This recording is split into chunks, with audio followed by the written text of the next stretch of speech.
Well, it's a little different. Gee, that's about the same song. It's a little different. Is he trying to get It was updated. another spin by saying that was different? Well, you know. Couple of words changed doesn't make the whole song different. That's like a... Why are the mics all weird I'm today? I'm feeding back or something. Oh, man. Today's not the day to have any technical problems whatsoever. Oh. You hear that, though? Yeah. It's on the verge of feedback. It's my mic. I'll hit mine, too. What is it? Oh, it's What? It's because Patrice doesn't have his headphones on. Oh, is that what it was? All right. Feeding back. All right. Everyone came running in a panic, and they turned down your headphones. Sort of freaking out. Motherfuckers really will throw a motherfucker under the bus. Oh, yeah. It really was you, though, bro. Could have not said that. You could have said it was E-Rock. That's the thing. That's what everybody does here. It's the finger of blame. Yeah, how long have you been doing the show with us? You haven't figured that out yet? Even if something might be good, people aren't willing to take the chance that it might be good. So whenever somebody comes up with something, it's like, a bit was brought in. I think Than found this. And then Than will be like, no, actually, E-Rock originally brought it in. Well, Steve did that. Because they're so petrified that we're going to play and go, this is so bad. After you berate poor Kunta Kinte yesterday, this poor kid is shaking in his dumb shoes. You gotta keep him. You gotta keep him beat him like a dirty slave. You gotta keep him scared. I couldn't see him, but the kid was really just standing there shaking. He was literally shaking. Yeah. Oh my God! Keep them petrified. How much do we pay you? Nothing. Like, you should never say that with like less pride than nothing, motherfucker. That's why you shouldn't be yelling at me, nigga. Yell at them and they will fear you. So, Master Commander, we're here. It's the only virus spreading across America thanks to XM Satellite Radio. Mm-hmm. That was the updated version of the song. It's from Rich Voss's friend, by the way. Is it? Yeah. I don't believe it already. And I think he's working on a third version when David Lee Roth walks down the sidewalk today. Yeah, and it's the same song with 3 words changed. Right, exactly. Come on, dude.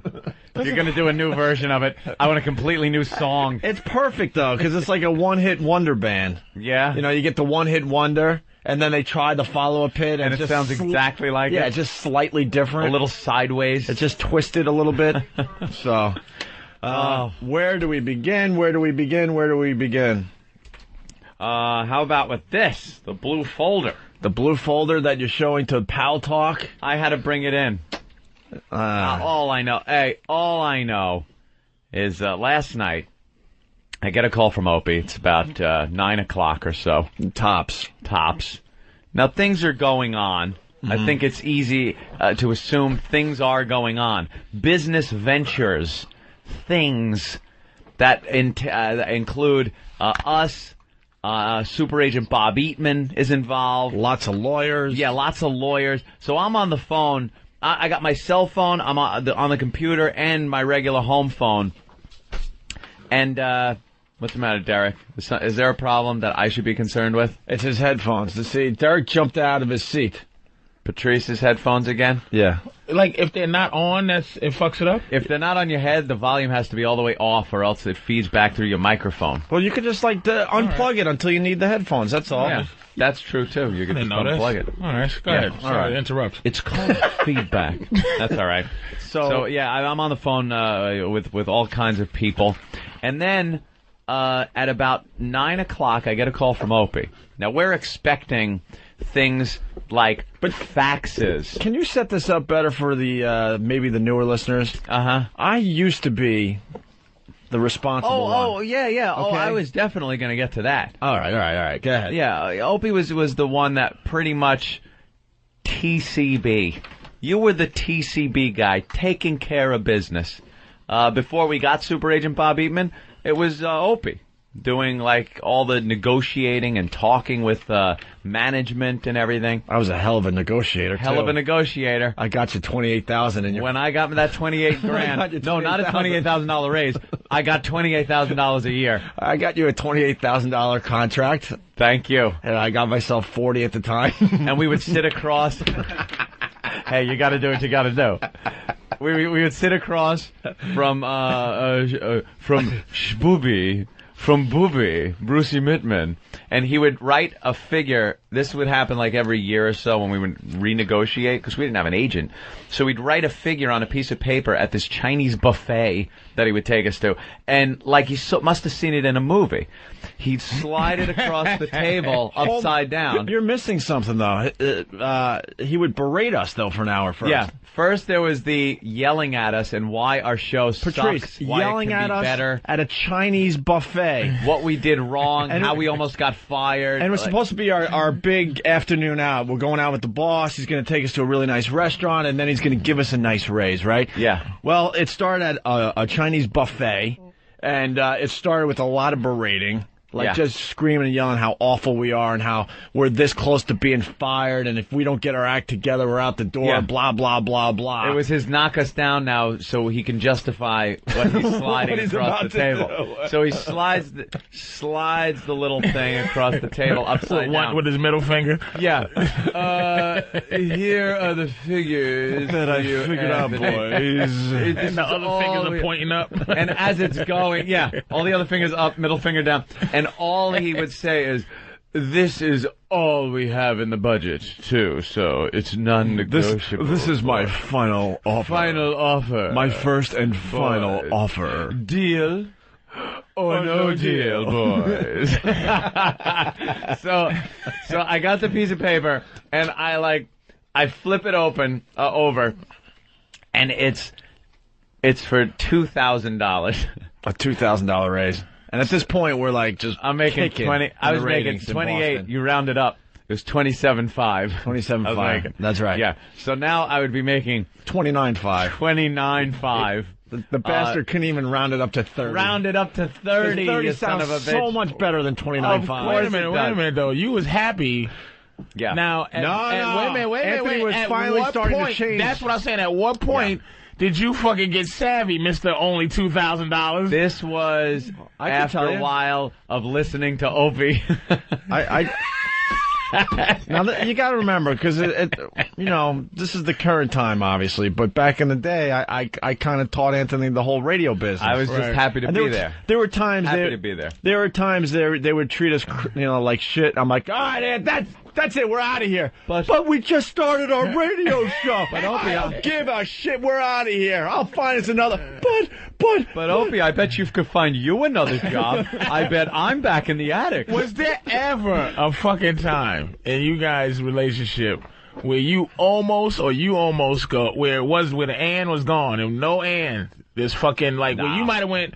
Oh my God, dude, I can't do it. Or you go, Anthony. We know not even close. Yeah, we know what we got together. So no, we butted heads on a few issues, but nothing even big enough to even mention. So the 29 was you? Did you now? Is this? Are you like going 2000 in hindsight, or did you say 2000 then? Motherfucker. Here's what the problem is. Yeah, when we went there, I'm expecting at least 5. When you expect something, and then you turn over and see like less than half of that, it was like, and just the way he presented it, like it was the whole package, Patrice. A savvy, sharp guy probably could have sold me that $2,000 like it was 10. Yeah. But this smarmy Brucey, and believe me, he didn't even believe in it. Believe me, I love the guy. He had no confidence. He had no confidence. That's why he beat us down, thinking that'll help. Right. He beats us, hoping that Is he still around, this guy? Oh, yeah, we love him. Don't get us wrong. Now that we don't work for him anymore, he is a pisser. We love going out, hanging out with him whenever we do get the chance. We have like a love-hate relationship with the guy. Now that we don't work for him, I love hanging out and, rehashing old stories. The guy was a pisser. Look, here's the deal. Speaking of Brucey Mittman, is he still around? Boy. Now, this is just an email I got that I will not be commenting on, but Bruce Mittman did write to me last night. Subject, welcome back. Wonder what Howard is thinking today. Best of luck. Still want to have dinner. Kill WAF, will ya? All my best, Bruce. Jesus. So he's still in our lives. And he keeps touch. Boys. Yeah, he slid that thing over. And it was the... we were talking about, like, who's taking care of business. Opie was pretty much, the taking care of business guy back then. NEW, very much in that. You had strong relationships with Ken Stevens. Tim Sabian over at YSP, and I was pretty much Oedipus up at BCN, right? And I was pretty much, hey, can someone get me a Sam Adams? Someone get me a goddamn beer. I'm just hanging out, doing the show, time of my life, enjoying myself.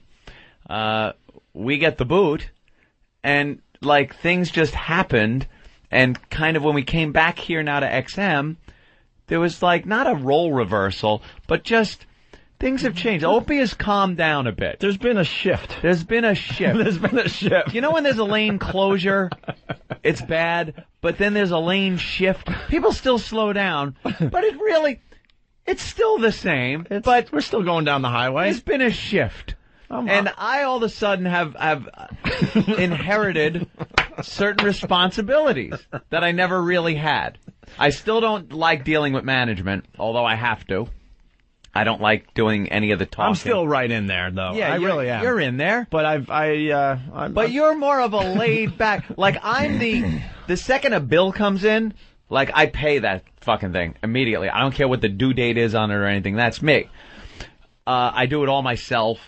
Ope is still bills and manila envelopes, sending them off to Daddy Bob because I don't know what the hell is going on.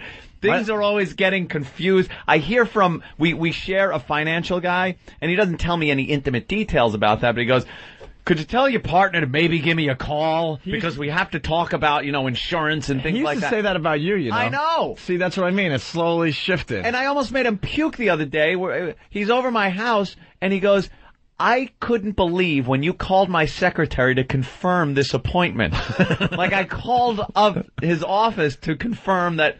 You know how bad it's gotten? I I have the last 3 paychecks that Bob sends. Yeah. That we're supposed to put in the bank. Right. Just laying in my apartment. You know what kind of interest you're losing? I know. Did you have a money manager account yet? Or are you still putting all your money in a checking account? No, I got a few accounts, but it's kind of like you don't have direct deposit though with that? Nah. It's kind of like Chevy Chase and Caddyshack. I just got checks laying around. Keep it. This is a check for $50,000. Keep it. I don't know. My priorities have changed in the last couple of years. Yeah, so. You're a lot more relaxed. Mm-hmm. See, that's good. That's a good thing. The bad thing is, I have to deal with certain things. That's right. But it's okay. And last night, 9 o'clock, Opie calls. All hell is breaking loose once again. Yeah. Phone calls. I'm talking to people I never thought I would talk to in my life. Right. Lawyers are calling. You guys Agents are negotiated calling. this deal? Huh? You guys did this deal? What deal? There ain't no deal. The XM deal from 2 years ago. Super Agent Bob Eatman. No, Bob's been in our life for over 10 years Since now. we got the boot from AAF. Bob okay. Eatman has Not over 10 years, right. Been the guy. About 7, 8 years. Pretty close. So, yeah, he's been the guy that does all the stuff. So I'm on the phone with Bob. And I get a call from Opie, though, before all this at about 9 o'clock. And we're talking about, things that are going on. And apparently we're supposed to get some things faxed to us. Now, Opie, in his infinite wisdom, has decided against the fax machine. Do you know printer faxes and everything they're so cheap now and so easy to plug into your computer, USB, boom, you're in, you load up the software, you now have a printer, a scanner, a fax machine.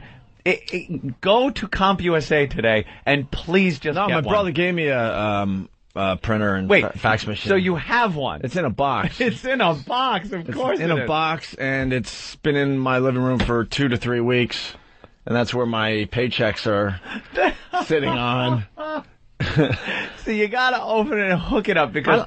I don't want people to think I live like a slob. It's not that. No, slob. There's nothing to throw around to look slovenly. Yeah, no, I'm not. I'm not a slob. It's just these, things I should be taking care of. I just get to eventually. You live like a guy on the lam. I'm starting to live. Is what you do. You're just like you're in an empty room.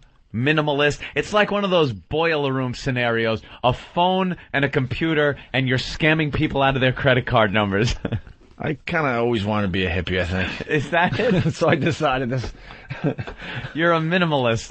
Well, you're nothing a list. But my brother got some kind of printer and had a problem with the company, and they sent him another one, and they wanted the one they sent him back, and he says, fuck them, take that one. So I got one now. All right, well, hook it up. But anyway. 9 o'clock, Bob is on the phone with me, and apparently right then and there, things had to be done. He goes, all right, I'm emailing you some paperwork, print it out, sign a few things, and then fax it to this number. Like, okay, that's easy enough. He goes, where's your partner? Oh, he's asleep, and he's shut off his phone. Because that's the last I heard from Opie at 9. Now, 9:30, Bob calls me, and I have to tell him that Opie is home, asleep, with his phone off. Unreachable. Unreachable. I got lawyers on one phone, Bob on the other, no Opie. Goes, there any way to wake him up? I go, I don't know. You might be able to call Ben. He could knock on his door. No. I have different, my responsibilities have changed. Yeah. They called at 5 and said, look, you're going to be around for the, near a fax couple machine hours, or a printer or whatever in the next couple hours. I waited till 9, and I was tired. We had a long day. We had to have top secret meetings in the middle of nowhere, and all sorts of weird things were going on yesterday. Well, this certainly wasn't the scenario I had in my head, was walking downstairs into my little office in my underwear, scratching because I was in bed, flipping the light on, printing out a bunch of papers, and signing things like with sleepies in my eyes, in my undies. That's the big thing. Yeah, not getting isn't it supposed to be some kind of gold pen? I want to be like an athlete, how the athletes do it. Yeah. I want to be wearing the uniform. Yeah, what the hell? Bob on one phone. Instead, I'm getting yelled at. Scratching my balls, signing papers, waiting. Opie's asleep. Opie's asleep. Jesus H. Christ. So then I get this from Bob. I just want to stress that once again. Mm-hmm. Probably the biggest day in our radio careers. One of them, at least. And I'm asleep. And you're asleep at the wheel. And that's my new thing, too. When it's time to sleep, it's sleep time. You go to sleep, turn off the phone. I used to keep my phone on. People would wake me up in the middle of the night because this business had to be taken care of or this had to be taken care of. Not anymore. No. When it's sleep time, turn off all the phones. It's sleep time. It's sleep time, yes. So I'm doing it. And then now Bob and some of the lawyers are getting to know the dynamic here now. They're seeing the lane shift. Because Bob then tells me, Anthony, could you also, I'll email you Opie's stuff. And could you print all of it out and bring it into him tomorrow morning? So now, instead of having to get Opie to go to a Kinko's or something to get his faxes, I'm there printing out 8 million pages. I had to reload my fax machine with paper at 11 o'clock at night. Now you know what I had to deal with for years. You never did that at 11 o'clock at night. You were more the inter-office guy. Once you got home, you took a lot of phone calls and stuff. Right. But 11 o'clock at night, I'm loading up paper. And that's why I had to turn off the phones, because I need my sleep or I can't do this radio show. And you knew you would have had to go to Kinko's. Yesterday was a crazy day. Or down to the store. Actually, you would have had to, here was Opie's plan. You were going to come from your apartment to here. Yeah. To the XM Studios to get a fax. And when you told me it was like 50 pages or whatever it is. Yeah. Oh, I would have been livid. Even though it's supposed to be a great day, I would have been livid. And you were pretty livid this morning, by the way. Oh, well, that's because I then you almost threw the fax machine across the room. Well, first of all, I had to deal with you on the couch. I'm handing him papers. Sign this here. Line 3, right there. No, you sign it, then you print your name. Date it, the 21st. Okay, give me back. Now, both of us, sign this. But I didn't sign right away. I'm like, no, and then he disappears. I go, where is he? He disappears. I had to get my smoothie. Then I get your smoothie, comes back. Because Dr. Ian Smith says I need more protein in the morning. I'm very happy about that, too. And I would sign the goddamn paper. And I would have more energy if I just had a little more protein in the morning. He noticed my protein was way down. Because I had to write a journal about everything I eat. And then there was an analysis made. A journal? At a Starbucks a couple days ago. That's wonderful. Dr. Ian Smith is my personal nutritionist. That rocks. And I don't know. Health guru. Health guru, right. That's pretty cool. Matter of fact, good guy to have on your side. He's suggesting mid-show meditation. I'm gonna have to say no on the mid-show meditation. And I'll be wearing robes in the very near future.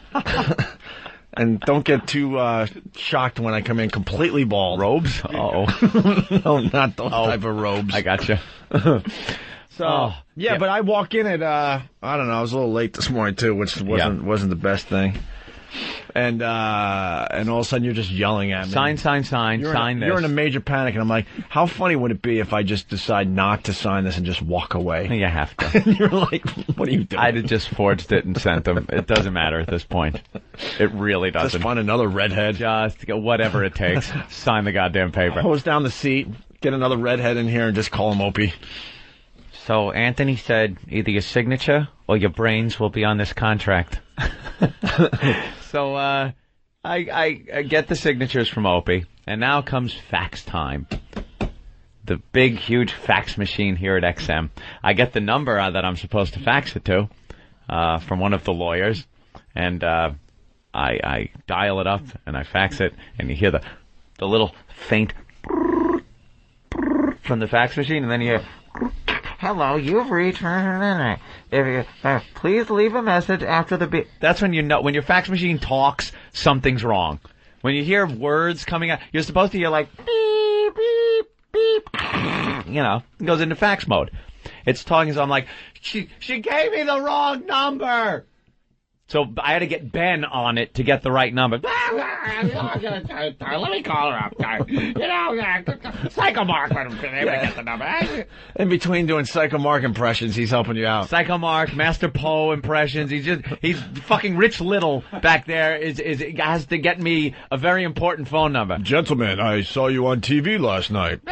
Pretty impressive, gentlemen. If Master Poe was faxing something, it might look something like this. I didn't realize this was so big that you would be on TV, gentlemen. Gentlemen. You're also in every single paper in America today.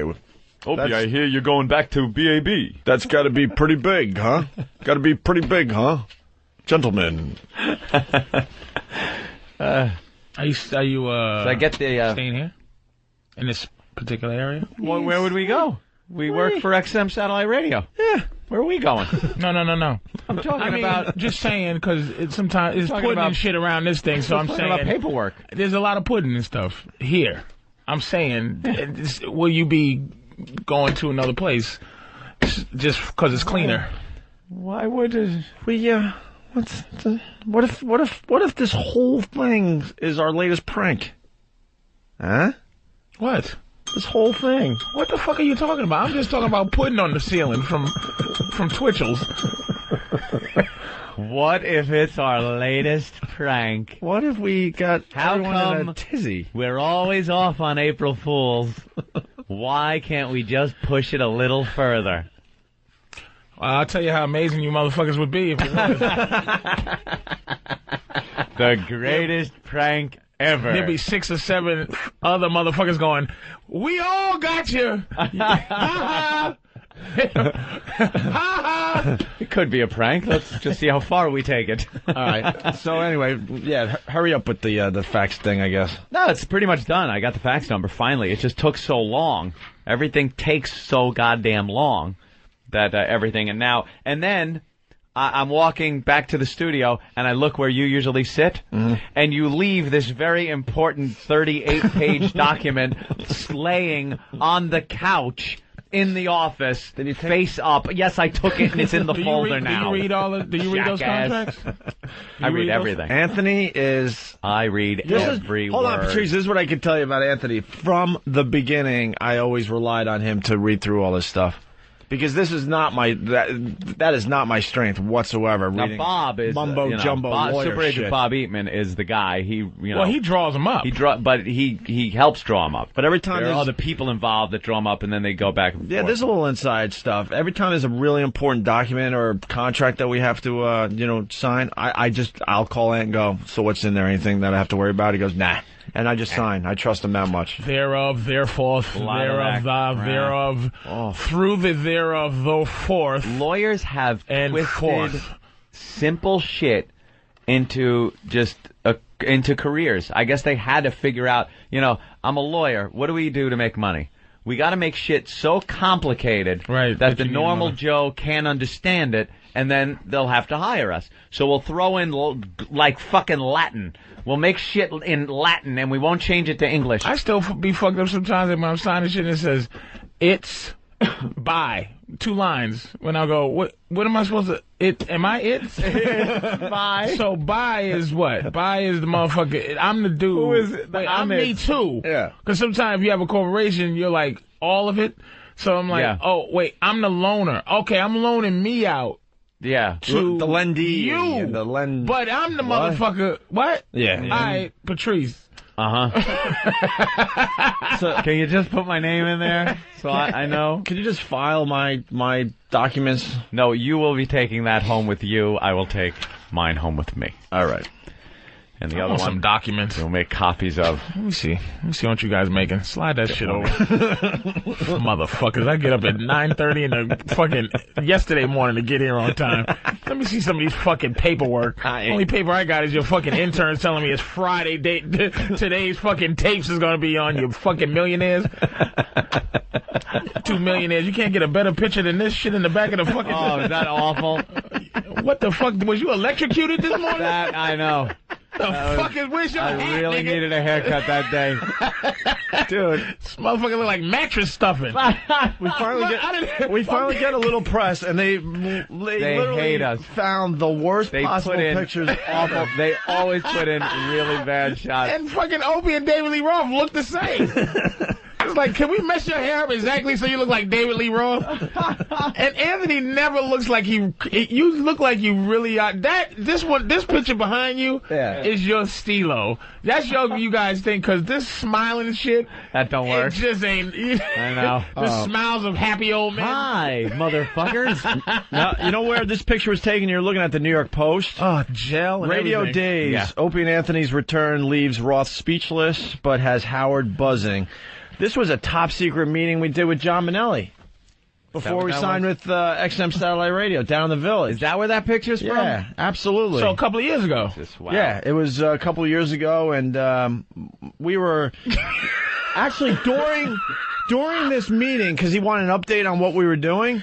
During this meeting, our phone rang from Super Agent Bob Eatman to tell us that we were going to XM. Yep. And then we had to go back to the table and go, well, so, I don't know what's going to happen. Yeah, we're not sure. Anthony, your hair looks like 5 different ethnic groups. You have an afro, a mullet,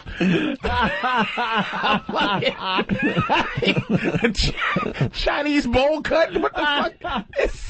It's just a wreck. Both of you motherfuckers, you and your folded, leaning to the camera. You motherfuckers are so uncomfortable. It's not even funny. I want to see some pictures of you, motherfucker. I know there's some of you.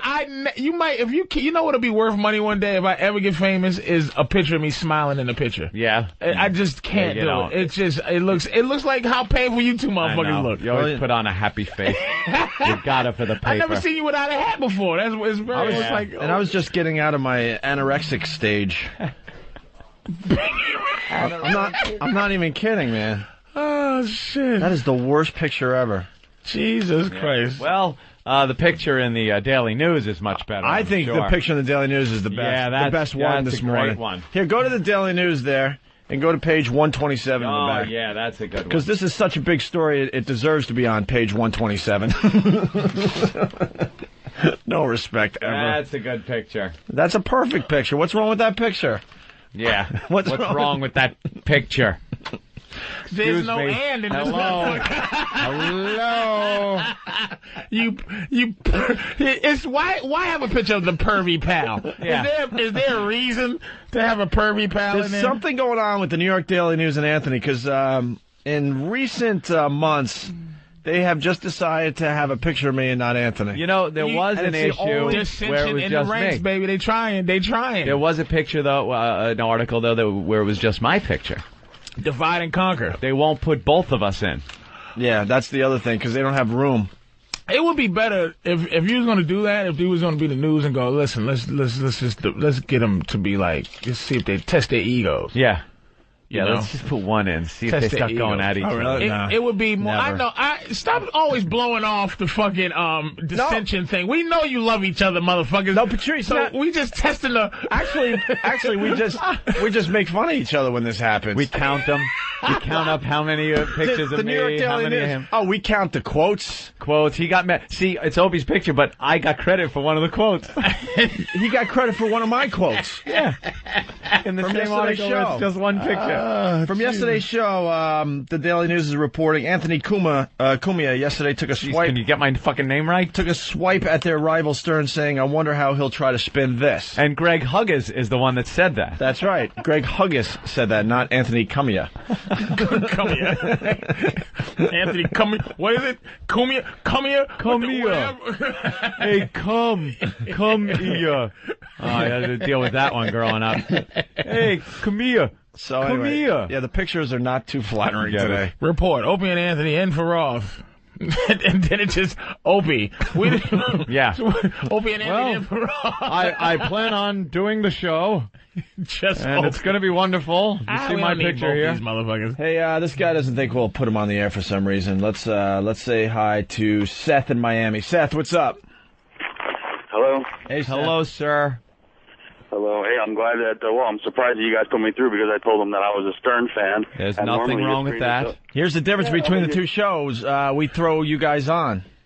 yeah, but, usually your screeners don't even let you get that far. No, actually, it's not true. And if you listen to our show, you would know that the Stern fans get on, quite often. Whenever they call, the screeners just put on. If you're a Stern fan with like a shitty call, they're not going to put you through. If you Right. maybe got something to say, which I hope you do.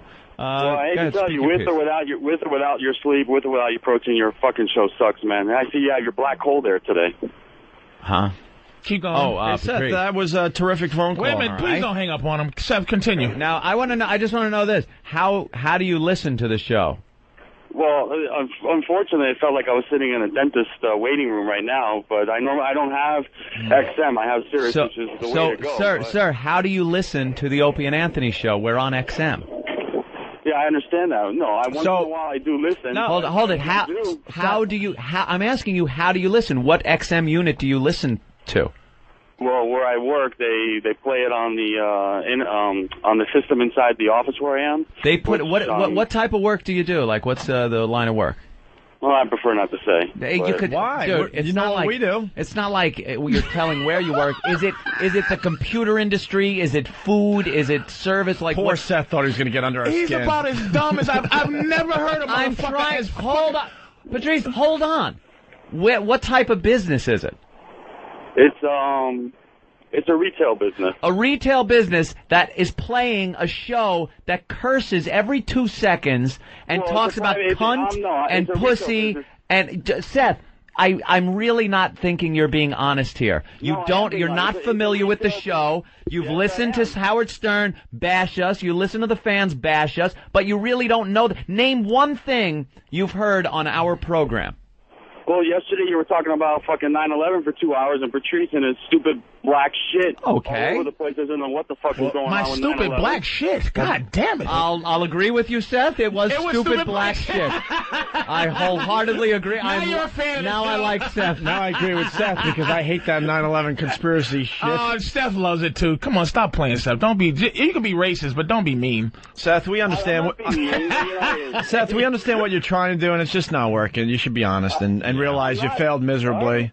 And it's a big day for our program, and there's nothing you can say Yeah. that's going to knock us down. We're you feeling understand good. that, right? We're feeling Well, good. Even Anthony and I realize when Howard has a big announcement or something huge happens in his career, We go, wow, that's pretty big. and there's not much we can do. We know that. Do you like? We know that. Do you like Jim Norton?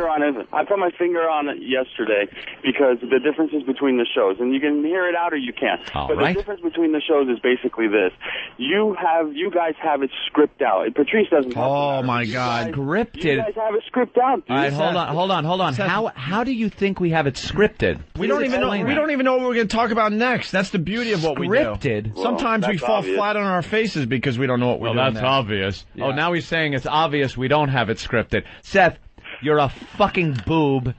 and you've made no point. You're a boob. You're an ass. Go back to. Listen to Sirius. Listen to Sirius. Go ahead. Go listen to Sirius. Go away. Listen to Howard. Listen to Howard. Listen to Howard. Look at Seth. He was trying to get under our skin, but it looks like we got under Seth's Let skin. Howard know any of his listeners he wants to get in touch with. We'll pass the fucking message on, okay? Bullshit. Yes, bullshit, Seth. Any of Howard's listeners, the 90% that didn't follow, will be happy to pass along the fucking message when we're talking to him, asshole. Bye-bye, Seth. Bye-bye. Seth, how does it feel to know that the Howard Stern era is officially over? Is done, my friend. How does that feel? How does the revolution feel? How does it feel, sir? You know what the revolution is? The revolution is the water swirling down the toilet. That's the fucking Howard revolution, my friend. Yeah, bullshit. Any messages he needs to pass on to his fans, let us know. We'll tell him. Yeah, Seth, if the rumors are true, you realize what's going to happen, right? We get to talk to his listeners every morning, but he can't talk to our listeners. There you go. Drive him nuts. All the calls will be like, bye-bye, Seth. Bye-bye. Bye-bye. Wait a minute. Seth. Yeah, Seth. Patrice, yeah. Why do you hate me? Hate them. Fuck them. Oh, Patrice is just that black shit. Yeah, come on, don't hate me. No, Patrice ain't the fucking black. It's all Patrice, scripted out. Patrice doesn't want to hang up because he knows the fucking story. Wait, that we don't know what to say to you. It's not in the script. Yeah, wait. Someone's writing it down for me. Hold on. Script it out. Hold on. Someone's writing something down for me because I can't think on my own. Do you like Bill Burr and Jimmy Norton? You like Jimmy? That fucking sinus motherfucker doesn't even know how to fucking speak. Wow, looks again, I'm liking Seth. Looks now like I like this him guy's again. a faithful listener to the program. It's not, I don't think, and just for real, I don't think that he really is a Stern fan. I think he's just. I think he's playing. I think he's just miserable. Around. He's just playing around. He's just playing around because you can hear. But you can hear. You can hear him. All right, listen, we're done with Seth. This is so sad. You're not done with me. Oh, it's written down. And Anthony, wait a minute. Ask him what job gives him this much time to go and curse out a radio show for an hour. Yeah, where are you You standing? fucking unemployed idiot. Are you in the supply closet? You fucking stupid asshole. My latest script has come in, Anthony. Yes, Opie. Wait, Seth. Opie's script is in. My script is in because everything is scripted. Seth from Miami, go screw.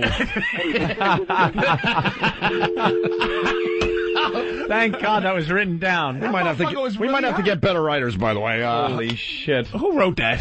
I did. It's our new thing. Go screw. Go screw. Go screw. Go screw. Fan, did you write that? Go screw. I wrote hi, Opie. Wow. I figured I had to jazz up the high Opie Jesus, a little look bit. at that 60s detective face right here. What the fuck's going on here? Danny's taking Mustache Day pretty seriously. Holy shit!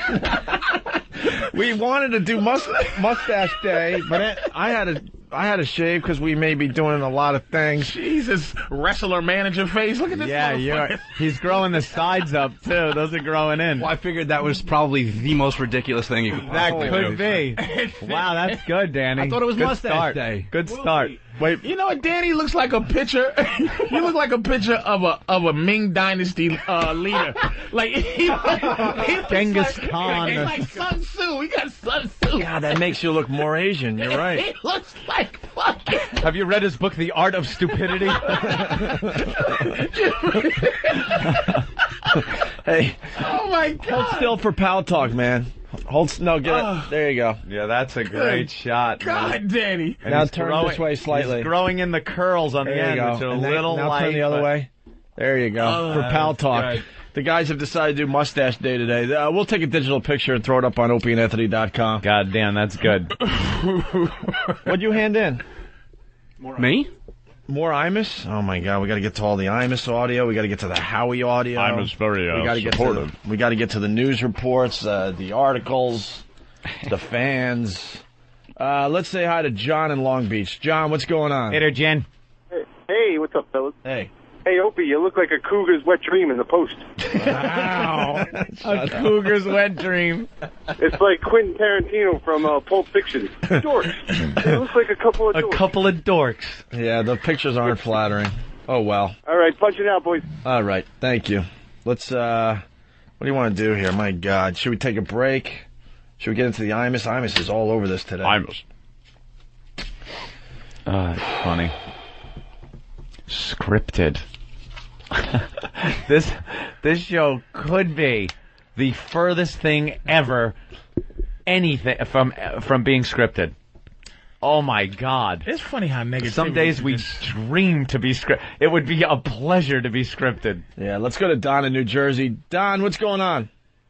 Guys, I just want to say it was nice to see you on the news last night without having to hear your mom's box on the radio. Yeah, it's kind of weird to actually have positive reports. Yeah. We actually got a lot of positive reports when we joined XM, so it's going to be fun. It's going to be a lot of fun the next few weeks. All right. Good to see. Good luck, guys. All right, Don, thanks. Let's play Imus from yesterday. Little I-Man. Yeah, always been supportive, Imus. It's a good place to start. Coming up in 12 minutes after the hour of the Imus Morning program, article in the paper this morning, one of the papers that my boys Opie and Anthony, who I like a lot, by the way, may be coming back to CBS Radio, Charles. Did you know that news? Son of a gun. The bombshell, huh? That is. So may go back to K-Rock. Whatever they call K-Rock now. What do they call K-Rock? Damned if I know. Free FM. Free FM, yeah. All right. Because right now that's about what it's worth. They'll just sign it over to you. You mean David Lee Roth is not working out? Why are you kidding? I mean, no. That's surprising. Well, I support the Opie and Anthony move, one, and two. Huge. CBS fired him about 3 or 4 years ago because of some stunt they did where people were having sex at St. Patrick's, which I would point out probably wasn't the first time, just the first time it was broadcast. But everybody deserves a second chance, and they certainly do. You bet. And I may, in fact, be Opie's father. I'm just not. But I don't know. I don't want to make Opie's mom upset, but I don't know where Opie's mom was back. Well, how old is Opie? 41? Something. Yeah, in that area. Where was I then? Could be, man. Well, she worked. She was working at one of those joints I used to go to when I worked for the railroad, and I don't know. Anyway, well, we don't know anything about this, do we, Charles? No, nothing at all. Yeah, so O&A. Surprise. Well, that would be Stern's old slot, wouldn't it? Yeah. I'll be darned. Yeah. I'll be darned. Well, they must like Stern, don't you think? Oh, no, maybe they don't. Well, darn. By the way, Rob and I are going to sue Opie's brother. We're going to get our T-shirts. We're going to go visit him. This is ridiculous. I want my Opie and Anthony T-shirt. What is this? How hard is it to... I don't understand it. I have 500 Mickey Mouse T-shirts, and I can't get my own T-shirt. I don't know what happened with his T-shirts, by the way. My brother's making. I thought he got one. My brother's making brand new T-shirts. You could go to myradiostore.com for the Opie and Anthony T-shirts, but I thought we sent them, and he's saying we never sent the T-shirts over there. Yeah. And then he got an XM unit recently, and he's bitching that it wasn't turned on right for him. So there's a panic behind the scenes trying to get Imus's XM radio turned on. Mm-hmm. So that was from yesterday, and then this morning, first thing, Imus had this to say. We couldn't run into... What? What? Can you, at this time, reveal this huge classified top secret that you and Chuck were... Oh, man, I don't know. You had this inside information that you weren't going to tell us? Can we? You said you would be able to do it this week. I didn't say... Well, it's out now. Yeah, are we still... Well, no. Opie and Anthony coming back to CBS Radio. There you go, baby. Back with us. Huge. My boys. There it is. It's out now. Yeah. So that was the privileged inside information you had? Yes. That can't be it. Why? I mean, that was as well known as Tom and Katie were going to have a baby. That's been known for months. What are you talking about? It's in the papers. It's in the papers today. You didn't know this 2 or 3 days ago. I knew it last week. What? How could you know it last week? This was in strictest confidence. It was all over the internet. Everybody knew. They did? It's been speculated about for a while. Oh, sure. God. What really was the news? Well, come on. That's it. That was the news we had. You kidding me? You're doing it again. What really is the stuff that you can't... you jerk. You didn't know this. There's no possible way. You couldn't have... We were... Everybody. Seriously. Everybody? Message boards on the internet. I have Francesa type info. This rose way above any Francesa. No, Francesa had no clue. Are you kidding me? We were the only ones who knew this. Well, you couldn't have been the only ones who knew it. Well, there were like there was a tiny coterie of people who knew this. This was the worst kept secret, by the way, on the planet. I mean, it was all over it's all over the newspapers this morning. Well, I thought we had... Again, it was last week. This was way before you got the information. I encouraged the company to do this a couple of years ago. I remember. And then a steady drumbeat. But it's smart. I mean, it's working out great. You bet. Because you don't want to be the person to follow Stern. That's just you're not going to win then. So, but these guys are great. Oh man, I love these guys. Absolutely. I don't like it when they make fun of me, but I do. Maybe I do a little bit. I think you do. 10 minutes after the I may be Opie's dad too, by the way. I know. I have to check that out. I'm going to do a DNA thing on this kid. Anyway.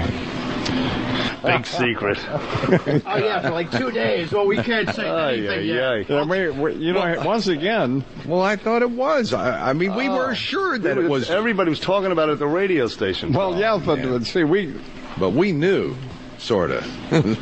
Well, we've just been made fools of again, that's all. Well, this is outrageous. Somebody's going to pay. There you go. That's Imus from this morning. A little slow in the delivery. I mean, I'm like... He's just kind of... He's very happy for us. Very happy. And I met him at a book signing a few years back, and we've been friends ever since. He's a stand-up guy. He's a really nice guy. Love the guy, man. And, he'd try to help us along when we didn't really have much, and he's very happy for us. And then I guess just a little while ago, it's a quick 30 seconds, this just came in. Imus is all over this wink wink news this morning. Please welcome to the program now, Newsweek Magazine, Howard Fineman. Good morning, Howard. Good morning, Mr. Imus. So you're not going on satellite radio with Bob Dylan? No, I'm not. I can't wait to hear Dylan. Of course, I don't get satellite radio, but that ought to be pretty interesting. But didn't everybody know that Opie and Anthony were going back to broadcast radio? You knew this too? Even I knew that. Really? Yeah, we all knew that. Everybody knew that. Yeah, but they're coming back to CBS, though. We fired him, Not we. I didn't fire him. I would have never fired him. There you go. So, the dude from Newsweek. Yeah, and the Bob Dylan thing is starting up on XM. That's pretty huge. Yeah. Bob Dylan's doing some radio for XM Satellite Radio. All right. Very good. We should take a little break. We'll get to the phones next. We'll get to Howard and how he's trying to spin what's going on. Spin. It's just hilarious. How do you spin this in a bad way? Hilarious. How do you spin this in a bad way? I read the message boards and stuff, and I pop on, and somebody actually posted, this shows what a failure Opie and Anthony are. And the guy was lambasted by so many people in a row. I got a laugh out of it. It's like, how could you... I can understand you don't like us or something, whatever, but... How do you slam this? Unbelievable. So we'll get into the Stern audio next. Also, you made a very, very big phone call last night. I did? Can you talk about that? Let me think. I made so many, tell you the truth. I made none. You made none. None. I was obsessed with going to sleep last night. I'm really trying to think of what phone call you're talking about. Big... I called God. Yeah, well, yes, very close, very close. Yes, very close to that. Yeah, I did. I made a little phone call. I reached out. Can we talk about that? Yeah. All right, we'll talk about that next as well. What you do is you put them back on DirecTV. Put them back on. So for all the pests out there that aren't sure that they're making a difference, you're making a huge difference. Yeah. And you should step it up a little bit. 1-800-DIRECTV, okay? Right. A lot of questions, Anthony. A lot of questions. Oh, my God. Everyone is asking things. How will things work? They don't know. I'll put it this way, 99.9% of you are wrong. You don't know how this is going to play out. They're already freaking out, Opie, but they have no clue how it's going to work. Logistics. There's still things happening behind the scenes, so I guess what we want to say this morning is this. We're just going to have fun with everything today. Today is a day to just have fun. Right. Make fun of the stupid pictures of your pals in the newspaper. Yes. Make fun of the TV coverage. Make fun of whatever you want. And on Monday, we'll answer all questions. Right. I promise. Anthony promises, okay? Everything will be made clear. And just trust us. Don't you worry. Don't you worry. There are some people out there that are just so angry. Don't worry. So angry. Like we're giving up on satellite and No. The show is going to change completely. And I can tell you, sellouts. That was something I read a couple you of. two suckers. Let me tell you something. Gonna go back we to didn't sell out. We bought in. Sellouts. Oh, you motherfucking ex-blue-collar man. Somebody should cut your throat for saying some shit like that. We didn't sell out. We bought in. Sellouts. That's Punk. That's a great movie. Somebody should call Yaphet Kotto and fuck you up. Sellouts as we just think about doing 6 hours a day. Yeah, I know. Hours of radio? Well, that's one of the things we're thinking about. We got things still to work out. That's just low self-esteem to work that long. Oh, it is. It really is. You have no belief in yourself. You work putting for 6 in overtime. hours. Plus the fact, I can tell you this much, this channel will improve greatly, and other things happening because of the things you're hearing. Well, there's so much to this, I can't even. We have to wait till Monday. But there was something else that Anthony and I were working on behind the scenes. It was like, yeah, that's an interesting idea. But now that all this is happening and the media is going crazy, it has raised our profile. And I got a phone call yesterday, and somebody wants to greenlight something else that would be really, really cool and huge. That's all I can say right now. It's all just kind of coming together today. So today's the day to just kind of sit back, laugh. That's funny how nobody even have in a the good studio time. really knows. Like, people think this shit is... I don't even know. No, like, I'm going, what the fuck you talking about? Cover the mic and tell me something, nigga. I know. I tell you won't see me on free radio. I don't even know how to talk anymore without swearing. It's a rap. Yeah, come visit you motherfuckers, you know. But you I'll come do say other hi people's radio. Patrice, I do cornball shit in the morning where I'm going, hey, I'm going to be at Scooby Doobies. Right. But it's like, I don't do that here. It's like, you see, it's not like going on somebody else's show. You'll look at our faces and just think, motherfucker. Right. Like, nigga, you know, but you go on, it's like. You can say that. Hey, we're here. You can say a dirty word. Blues. You just might have to say mother effer. Yeah, I guess I could do it, though. That's it, sellouts, watered down. Depending on what time it is. Depending on, what time it is exactly. What the fuck are we getting ourselves into? They want me to come out to Albany. Look, let's be honest. What the fuck are we getting ourselves into? We had an easy life. We're in the shit. I had an easy life. We're incapable of just sitting back. We're incapable of it. 6 hours of radio. We can't just sit back. That's just ignorant. Stupid Fareed called me yesterday. Oh, really? Is he going to pay me Stupid Fareed, what I paid for those shares of Citadel stock? Stupid Fareed, who owns Citadel, basically. Yeah. Who was a huge supporter when we were at CBS. Huge supporter. Yep. Huge. Pretty much left CBS because of some of the crap Stern pulled and, calling his kids terrorists and stuff. A whole thing that went on there. And I'm coming back from the secret meeting in the middle of nowhere at a place that everyone thought was safe, but then we get recognized in the parking lot, so it wasn't that safe after all. No. We'll get into that story. We got a lot of stories. On Monday. So I'm driving back to Manhattan, and the phone rings, and it's Fareed. Mm-hmm. And he can't call me personally. He's one of these corporate asses, and we have a relationship with him, but I hate this crap. There are corporate asses out there that don't make their own phone calls because they're too important. Yeah. So you get some secretary bimbo on the phone and like, Opie, this is blah blah. Can you take a phone call from Fareed? And I go, yes. And next thing you know, he's on the phone. It's like, why couldn't he just call me personally? You know what you got to do? You got to grab your girl real quick. put her on the phone. So when Fareed gets on the phone, you go, Fareed, could you hold? Mr. Hughes is busy for the moment. I'll see if he can speak with you. That corporate crap. Yeah. Just make your own phone call if you think we have some kind of relationship where you need to wish us good luck. But he doesn't wish us good luck, Anthony. He's a little bitter because Fareed at Citadel had an opportunity to do exactly what they're talking about in the paper today. Yeah. And he failed miserably. Do you remember the experiment in Syracuse that lasted like 4 days? That disaster? Was that an experiment? I don't know what the hell it was, but it failed miserably. Yeah. And he had pretty much 18 months to try to figure something out, right? Right. So now he's hearing things, so he calls me up, and he goes, I have just one thing to say to you. Don't blow this one. Okay. I go, Fareed, what are you talking about? He goes, I know you guys, don't blow this one.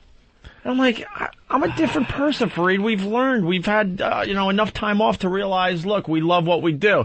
He goes, no. It's in your DNA to fuck up. I'm like, this is supposed to be a nice day for me. What the hell? You're wishing me luck by saying this? I might have to agree with Fareed. No. But then I went in, then I told him what I'm all about now. I go, Fareed, now I'm just a silly guy. I'm the silly one. Right. Instead of being angry all the time, now I'm just the silly one. Why are you so upset at what he just said? That's like I'm sitting there going, it's like that was a fair. Maybe it was like people fair say to assessment. me, yeah, like people say to me, is like they're like, well, I might agree with what you're saying, but I don't like the way you're saying it, right? Yeah. And it might be that it's like. Maybe he didn't say it right, but what was he saying that was completely Patrice. wrong? Ready? Here's what he said, and I'm gonna say it like he should have said it. Hey, old man, congratulations, man. Hey, tell Anthony congratulations too. Hey, you guys, you can do some things sometimes, and you don't think, and hey, let's be honest. Oh, Throw a couple of let's be honest in there, which makes you have to agree. Hey, let's be honest. You almost got fired. Somebody got something happened the other day. So hey, look, good luck, and hey. Just take it slow. Yeah. Well, but he said, yeah, you stupid motherfuckers, you stupid. But that's really both the same thing. I'll tell you why I'm pissed. It's a little frustrating because a lot of people think, this is the Opie and Anthony of 2002. Well, we've changed for the better. Really, in the 4 years, it's been dramatic. I think we have a much better show, a funnier show. It's still edgy. It's still, anything can happen. Mm-hmm. But we don't feel like getting fired anymore. And I told Fareed, I'm like, Fareed, we've been on XM for a year and a half. We haven't blown it. What? We haven't blown it. Not wood? Well, you didn't blow it under here before. Like that's wood. Okay, the times you got fired. What did you try to get fired?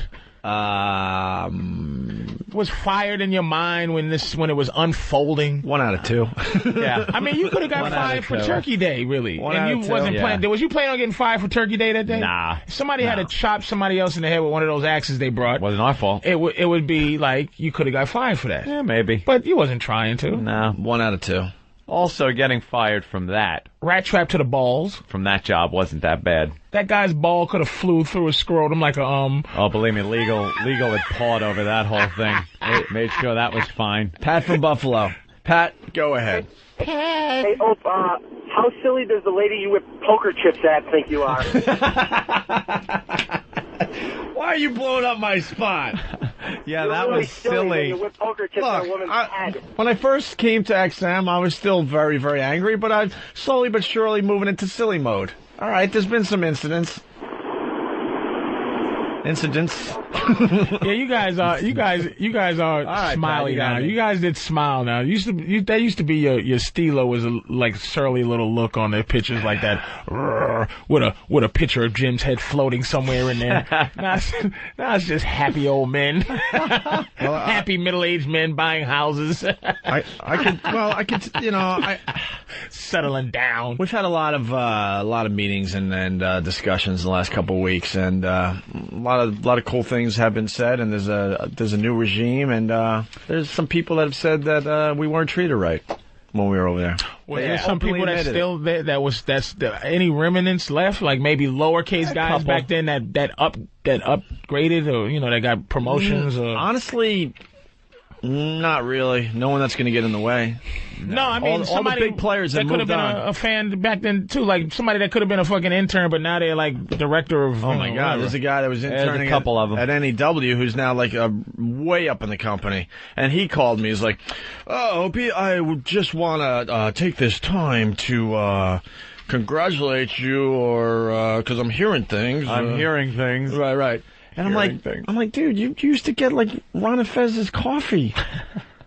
See, guys? Why are you talking like a corporate guy now? I want the room to, think about that for a moment. The people behind the glass. Out of give all that your thought. interns, this guy is in here. Yeah. Who you feel most likely will one day be that guy that you're talking about? Interns and workers and everybody that supports the show, the support staff. I would have to say, I think as far as corporate ladder goes, I see Derek working his way up the corporate ladder. He doesn't have corporate face. He got titty cheeks.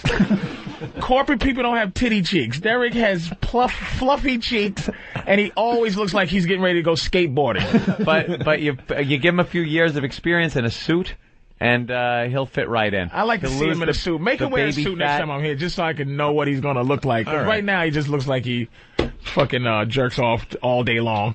That's what Derek looks like. But you would say corporate-wise, he's fucking the guy. He's the one, because he doesn't really aspire to be on the air. Everyone else is an air whore. Everyone else just looking for mic time. Yeah. All right. Hey, let's go to the phones and say hi to Ryan in New Hampshire. Ryan, what's up? Hey, good morning, boys. How you doing? Good morning, Ryan. Good. Hey, I heard last night, of course, WBZ was reporting that you guys were going to be coming back, and they also had a related story that Sirius just signed David Lee Roth for $100 million a year. Yeah, right? Yeah, there were rumblings, I guess, that they might pick him up over there. Nah, they're not for him. They're not going to. Good for him. All right. He's working on a country album. On a tour? He's actually working on a country album. Really? He's taking all the old Van Halen songs and he's turning them into country songs. That's his latest project. Really? I swear to God. Swear to God. Hey, you, who said that? How do you feel? Why would you do that? Swear to God, that's his latest project. Might as well jump. Well, you might as well jump. Now go ahead and jump. I'm just a male prostitute. Just a gigolo. We got a little TV here in New York last night. Fox News. And welcome to the Opie and Anthony Show for today. Well, goodbye, David Lee Roth. Hello, Opie and Anthony. The duo, canned by CBS nearly 4 years ago, are apparently returning to radio. The radio hosts were fired after two listeners. Returning. We've been here. But we've been doing radio for a year and a half. Hello! Returning. Hello, we're here! Returning to radio. We're here! Hello! Will they ever get anything right on the local news? Returning to radio. Well, if I ever get a gig on like ABC, but they'll go Patrice O'Neal returns to television. Yeah. From the time I was on Fox, I'll be like, well, I did web junk. Nigga, you're returning. Hello. This thing on. Hello. We got a huge audience on satellite radio. For some reason, they don't like to release numbers, unfortunately, because that would be a great thing for us. But we have a huge audience. And they're reporting this like we haven't done radio in 4 years. And welcome to the Opie and Anthony Show for today. Well, goodbye, David Lee Roth. Hello, Opie and Anthony. The duo, canned by CBS nearly 4 years ago, are apparently returning to radio. The radio hosts were fired after two listeners on one of their shows got caught having sex inside of St. Patrick's Cathedral.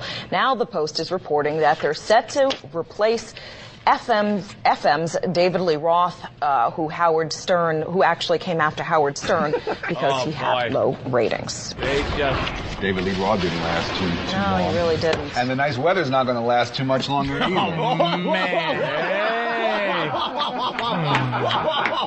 That's terrific. Poor Dave. He's a footnote right before the weather.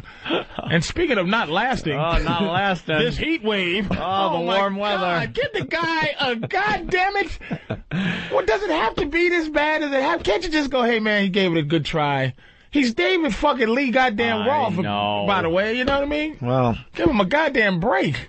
Come on. It's all about us today. You know what I gotta say is that 3 months. We finally get some coverage on TV, and that's the night that the newsreader has a bad day reading. She was really trivial. She didn't want to tell that story. You think that's what happened? Yeah. They could talk about serial killers, pedophiles, things like that with a straight face, read it like it's nothing. The second they have to talk about us in any way, shape, or form, they get all tripped up because they hate us. The news really doesn't like us. It's something we got to deal with. Why is that? There was a couple times though they would just add their own commentary. Yeah. Oh, remember the famous one? Their parents must be proud. Their parents must be proud. News guy? Guys, tag that on the end of it. Talk about we did question how you were raised. I tag that on the end. It's a news story. They're doing a horrific story about us, but they do horrific stories, like Anthony said, on serial killers and what have you. And at the end of the story, the newsman looks seriously into the camera and just goes, "Their parents must be proud." Yeah, they don't say about a pedophile, this guy should be put to death. Well, yeah, they do. Read the story. But I was watching MSNBC and they go Jeffrey Dahmer's parents, they were nice people. Nice people. Unassuming family. His parents did a good job and they tried their raised best. them up nice. Your parents, they ain't shit. Nah. All right, let's see how the WB handled this interesting news last night.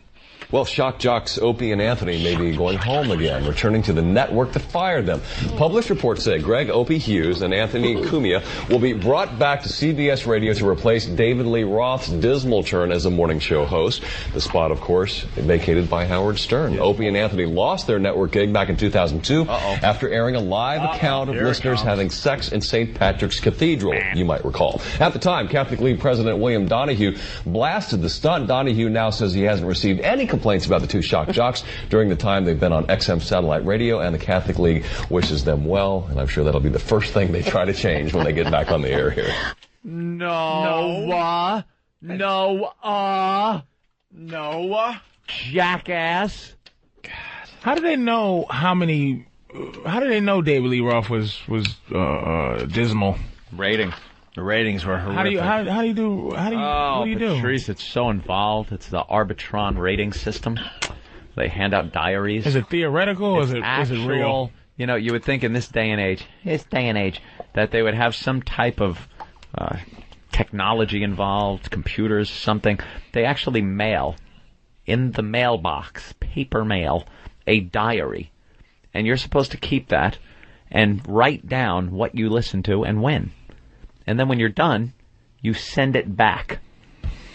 Who's got the time for that? Exactly. Which Can means you believe you'll it? never ever, seriously, you'll never get the black listeners No. Because we will never sign and send that shit back. Here's what happens. They have more time because they're not working, and they'll send it in the fucking mail. Here's what happens. Here's what happens. Minority radio stations do very well. Here's what happens. If they get a bunch of diaries back, they look and see where they came from. Now, let's say 1 month they look and go, hey, we got a great response from Whitey. Black guys aren't represented. They will then flood the black areas with diaries and pull back from the white areas. So now the black guys get a chance to write in, the hip-hop stations. I don't know what else you listen to. That's the Arbitron? That's the system? That's the system. So It's motherfuckers didn't mail physically David Lee Roth back his diaries? You gotta lick a stamp. You gotta. You motherfuckers, they've been mailing in the diaries. Hell yeah, man, because when they have a passion for something, they help you out. Right. By the way, I hope the O&A Pest took a lot of notes in the last 5 minutes. Think about what you need to do down the road. And Opie, I hope you did a lot of reading and don't say another word.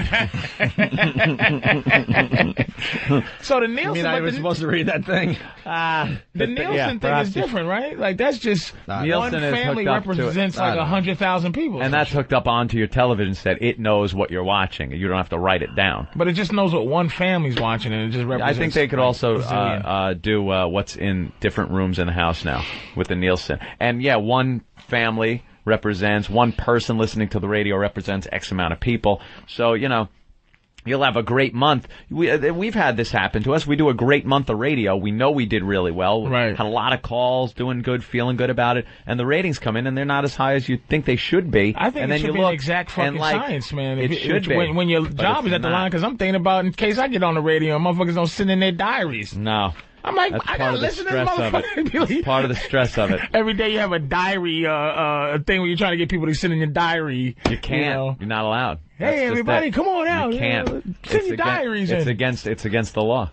Yeah. You cannot solicit diaries. Yeah, you cannot talk about the actual. You can't solicit people to fill out diaries. You can't say, hey, do this. Yourself. Yeah, oh. it's illegal. Oh. So you just gotta let them do their job. You do yours, and hope for the best. If they listen to you on the station, then they write you down. That's it.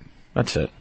Hey, Josh from posthorrors.net, Anthony. Yeah. We missed the obvious thing from Seth in Miami, the Howard Stern fan. Right. He writes in his instant feedback, "You're scripted? Howard had Jackie passing him notes and jokes for years. What an ass that guy is." Yeah. We forgot about that. Hey, at the end of that news piece, they talked about the Catholic League. The Catholic League, wow. Well, the Catholic League, apparently very strong organization. When we had our little screw-up, Opie, as we like to call it, they jumped right in and, threatened to boycott Infinity Broadcasting. And Infinity threatened to file a complaint with the FCC. Infinity fired us. They dropped their FCC complaint and pretty much went about their business. Bill it was Donahue pretty much done. Was all over TV, and he was pissed. Bill Donahue spearheaded the whole thing. And, you could say a lot, but this is what the guy does.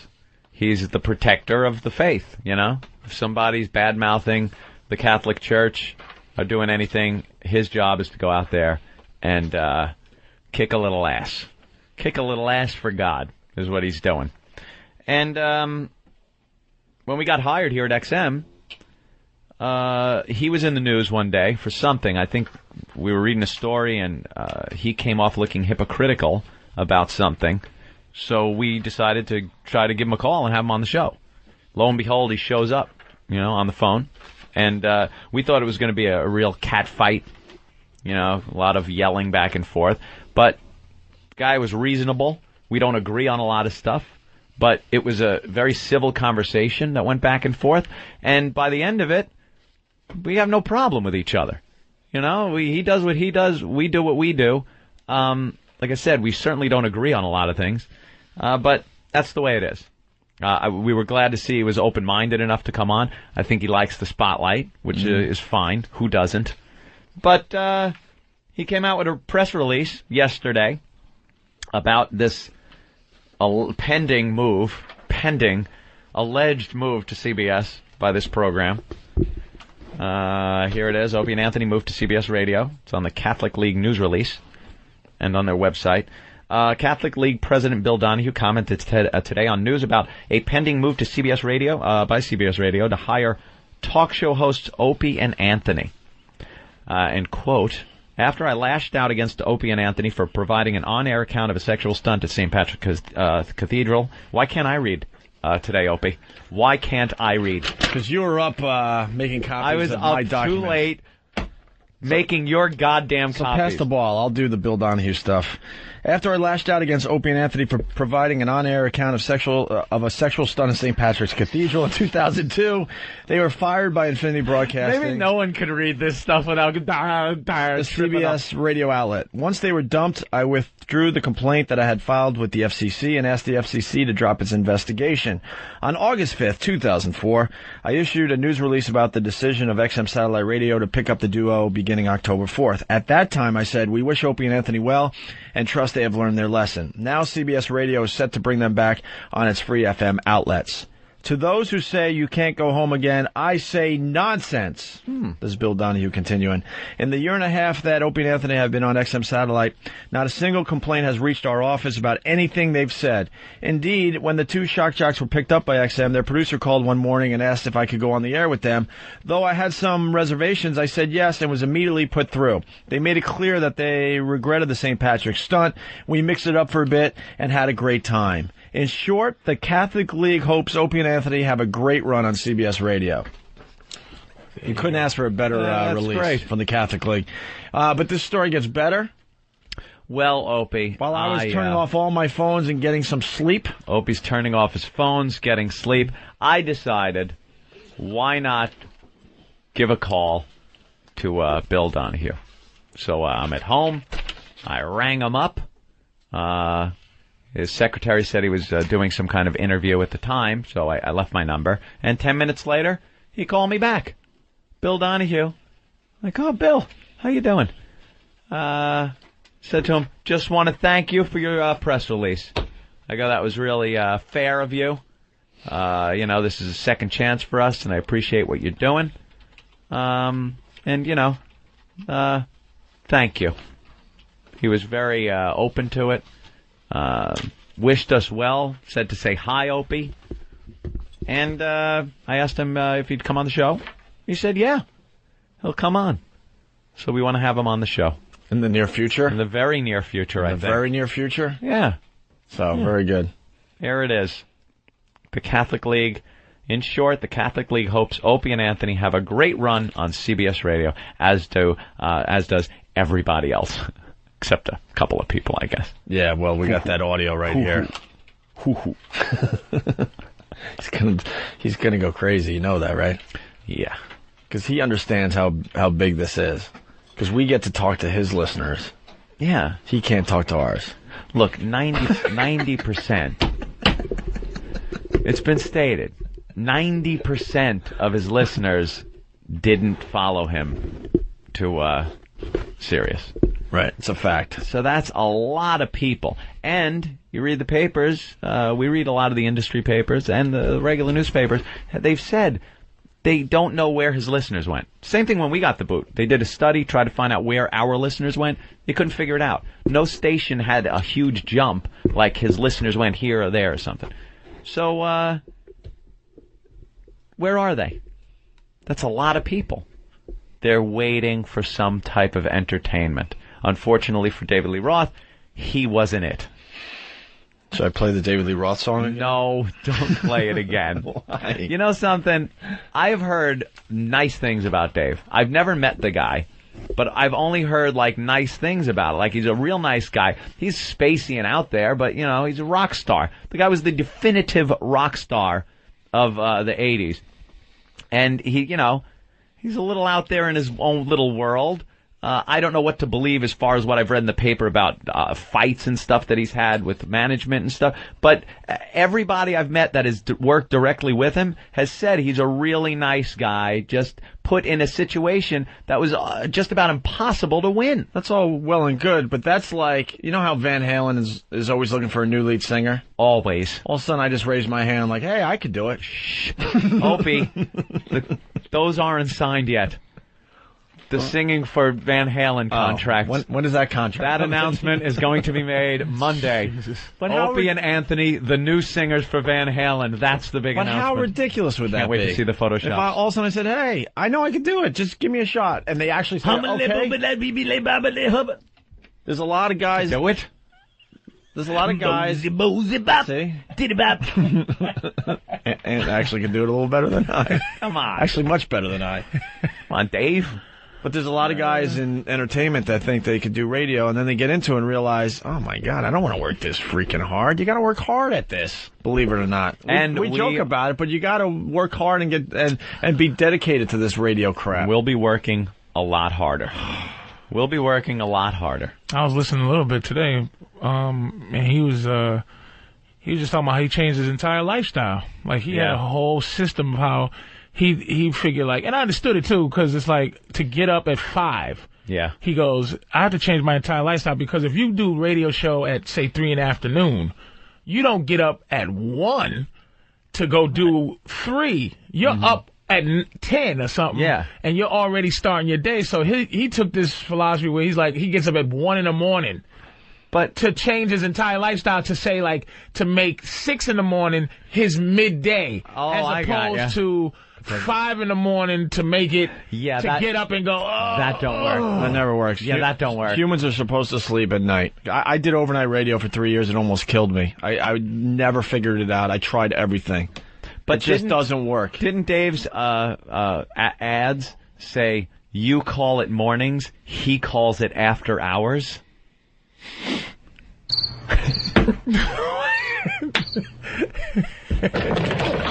Yes. Well, so, I mean, he changed his lifestyle. He changed his entire lifestyle for the system. Meaning, just talking about what it takes, it's just like, what are you trying to do to figure this whole thing out? And you figure it out by doing it, kind of thing going on. And he just, Patrice, you never figure it out. Nope. I've talked to morning guys for my entire radio career. Someone I love dearly, Brother Weeze. You never get used to this. You never get used to this. No one gets used Sometimes to it. you get a nice streak in where you have a couple weeks like, I'm feeling good, I'm sleeping right, eating right, and then all of a sudden you're just constantly going against the grain. My left eye is I'm blind in my left eye right now because it's too early, right? I went to sleep. I ate some food, took some Steve-O's Oxy powder, which really hasn't kicked in yet. And when that kicks in, so look out. I go to sleep at I'm in the bed. Like, I'm done with it because I'm looking for a house or looking for a condo or whatever. So You're a big boy. Big boy now. So I'm out at 1 in the afternoon driving the real estate guy around, by the way, in my fucking car. I don't know if you're supposed to be doing that, but that's how fucking stupid I am. I'm driving him. Always follow. You always follow the real estate. I get home at 8, and I'm like, yeah, motherfucker, I'm here at 8. I get to relax. I'm going to go to bed at 9. I lay down at 9. Okay, here comes 10, here comes 11. Took the Oxy powder. Here comes 12. I'm a little scared that I'm going to shit on myself. So I'm like not sleeping.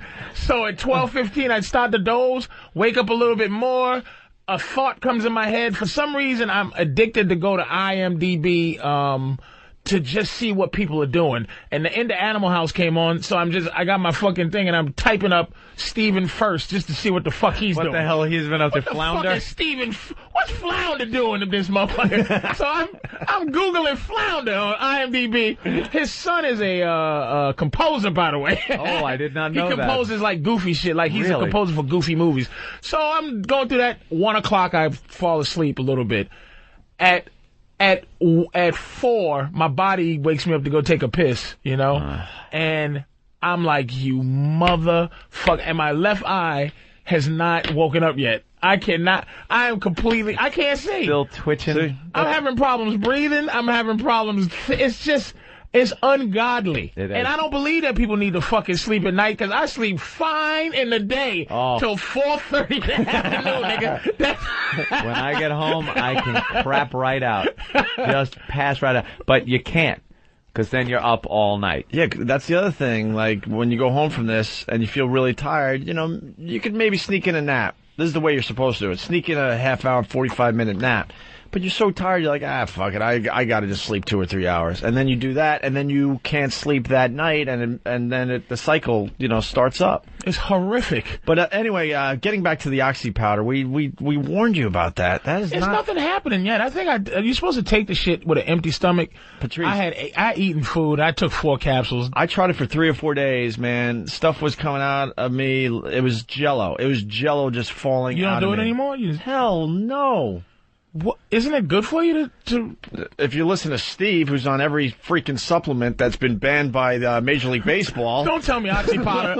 Oxy powder, I looked it right up. It says it's vegetables. If he's telling you it's okay, sure. I'm sure there was a time they said, Barry, this is okay. First of all, I started to call Steve on the phone when he gave me the pills. I put it in my pocket. I got home. I looked in there.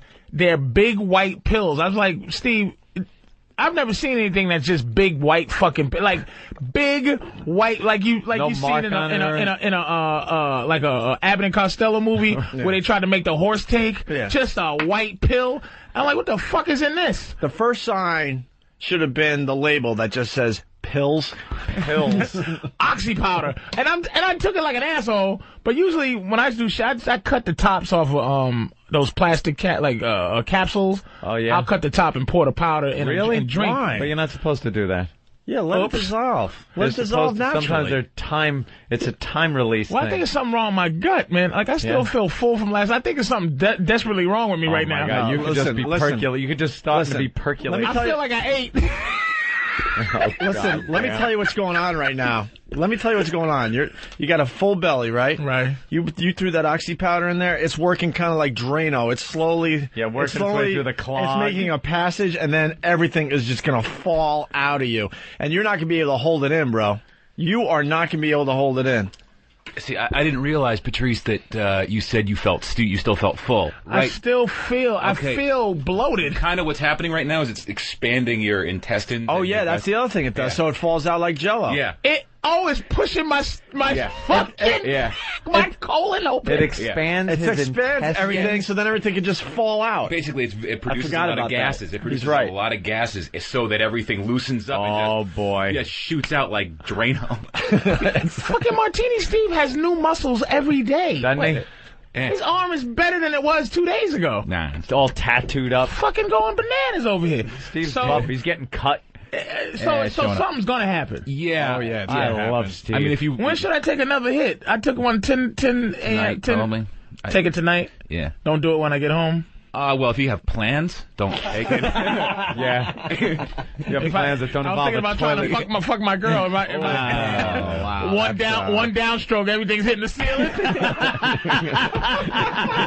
I'm gonna come and fire one out my ass while I'm coming. Yeah. Be digging you out in 500 years like Pompeii. You know, I'm looking for new sexual experiences and shit. And I'm shit on myself. I wouldn't do that unless you wanted your bedroom painted brown, man. Yeah. So it's really like that, right? I was like, no way. I took it at 11 and I couldn't. I think that was a little bit of the reason why. Because I remember you guys were telling me that shit. It was a little bit of the reason why I couldn't sleep really good. Like, because I'm going, okay, all right, I feel it bubbling, baby. Oh no, yeah. Oh, okay, just a little go gassy. to sleep. But now it's like I feel like I ate a sandwich this morning. Oh, that's no sandwich. That's it. That's all air. That's oxy gas. It's ready to release. And it's falling off the sides as we speak. How long did it take for it to hit you? I honestly don't remember. I took it at night, and that morning all hell broke loose. Is it work? So it works like a snowplow. It can. Yeah. You feel it, and then it just like pushes. Yeah. How late did you take it? 10. Okay, 10. You're ready to go soon. So yeah, you might have to. You're not going to make it to the end of the show. You might not make it to the end of the show. Just remember, if you feel like subtle gas coming on, you might want to hit the bathroom. Oh boy! And don't try to sneak one out. Don't try to sneak one out. No, we heard about that. Still? I'm not taking it right now, but every so often I'll do a cleanse. So and put myself through it. If you feel like a fart, just go to the bathroom. Don't try to sneak one out. At this point, it'll all come out. At this point, do not attempt to fart. But I don't. It's not like. It's almost like I want that to happen because I know I got beef in my stomach from at least 86. I know this. Oh, that whole red meat thing. It's like that star we was talking about. It's like I know when I shit, I see the past. That's the past. I go back in time. Oh shit! That's the day I got arrested. They show you pictures online of people that take this stuff and that just pass these huge snake-like looking horrible things from their intestines that it just impacted whatever. I just want to do that. I really want to badly. I'm scared that it's not going to work on me. Doesn't a high colonic do that? I don't know. I was going to go. My roommate, who's deeply into trying to be healthy, and he goes. I think he got like 5 colonics in a day or something. I went to the colonic office, and you get there, and for some reason, Puerto Rican secretaries bug me. They come and they don't care, and you'll come in, and I go, excuse me, I'm here to get a fucking hose in my ass. And sit down, fill this down, and there's some guy watching. And what made me leave is some fucking dude sitting down watching a program about the procedure, and he has earphones on, and it's just and then there's processes you got to come back. I'm like, I'm not coming back to get this hose in my ass. I don't want to. It just made me too nervous, man. You want one day, you go in. One and done? Yeah, like, just, okay, blast it. It's almost something that you want to try yourself. You Can I just take the equipment home? Yeah, I can stick a hose in my ass and turn on the water, nigga. And they're still arguing if that even works. Shit comes out. I know, but they're arguing, what does that mean, though? Yeah, what is does it really mean? cleansing you and getting rid of the toxins better and all that? I hope they find out it doesn't. Some people say it's certainly a very good thing to do, and others say, no way, it doesn't make a lick I tried of difference. psyllium husk and that's supposed to be the natural. The natural way to clear That's supposed out to be the supernatural way to do it. Psyllium husk. Why don't we take another quick break? Yeah, I got to take a leak. And we got some. I got to take a leak. Some more audio about what's going on. Okay. Right. And once again, if you're just tuning in, a lot of people have lots and lots of questions. All questions will be answered on Monday. We promise. Okay. And this is a very, very good thing. And you just got to trust us on this one. Yes. Please. I think you talked it up. Please. Huh? Drum roll, please. Just got to trust us. We have many examples of people thinking they knew what was best, and we proved them wrong. Remember when we came to XM? Oh, the show's gonna suffer. Yeah. Part of the beauty was how they skirt around things. Yeah, that was it. We heard, now that their show is going to be uncensored completely, the fun was just listening to them try to work around the words, and they could be more clever that way. Remember all those people? And now we hear, oh, great, it's going to be a watered-down version. I'm not paying for this. Oh, would you relax? You don't even know how it's going to work yet. Do you know the minds it took to figure out the formula that will make this work? Here he goes. Are you kidding? Oh, shit. I got to take a leak. Are you kidding? Whatever, man. You feeling something? Shit on the floor. Get a cell phone. Oh, my God. Get a cell phone. Patrice has left the studio. Sell out. I'm reading that a lot. No, not a lot. Just, the instant feedback. The opportunities this gives us, I can't even begin to tell you. A lot of people are under the impression we're leaving. We're not leaving. Satellite. We're not. Leaving. Stop it. Anyway. We're pioneers, Opie. We are doing something revolutionary here. No one's ever gone from terrestrial to satellite and then back to terrestrial. I am doing that. Oh, wait a minute. See, if he just wanted to go for the paycheck. Go for the paycheck. This was the move. Everyone knew it. Yeah, we just had to bide our time. Here's the move. This was the move. This was the true move if you really like doing radio.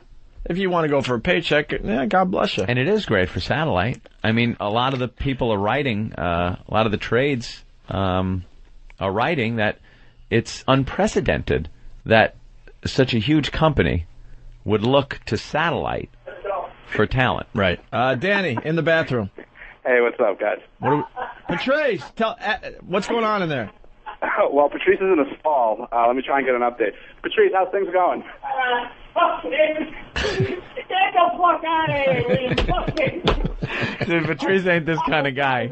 He's not like Jimmy Norton. No. They're pretty impressive. It's not an oxypod. I think it's just a regular trying to get yesterday's sandwich out. All right. So yeah, he's convinced it's not the oxypod, or he's just trying to get some old food out of there. Some old food. Does he have any action going on? Patrice, you got any action going on? Nah, not really. All right. Whatever that means. All right, hang out outside the stall. Any updates, give us a call. Danny from in the bathroom.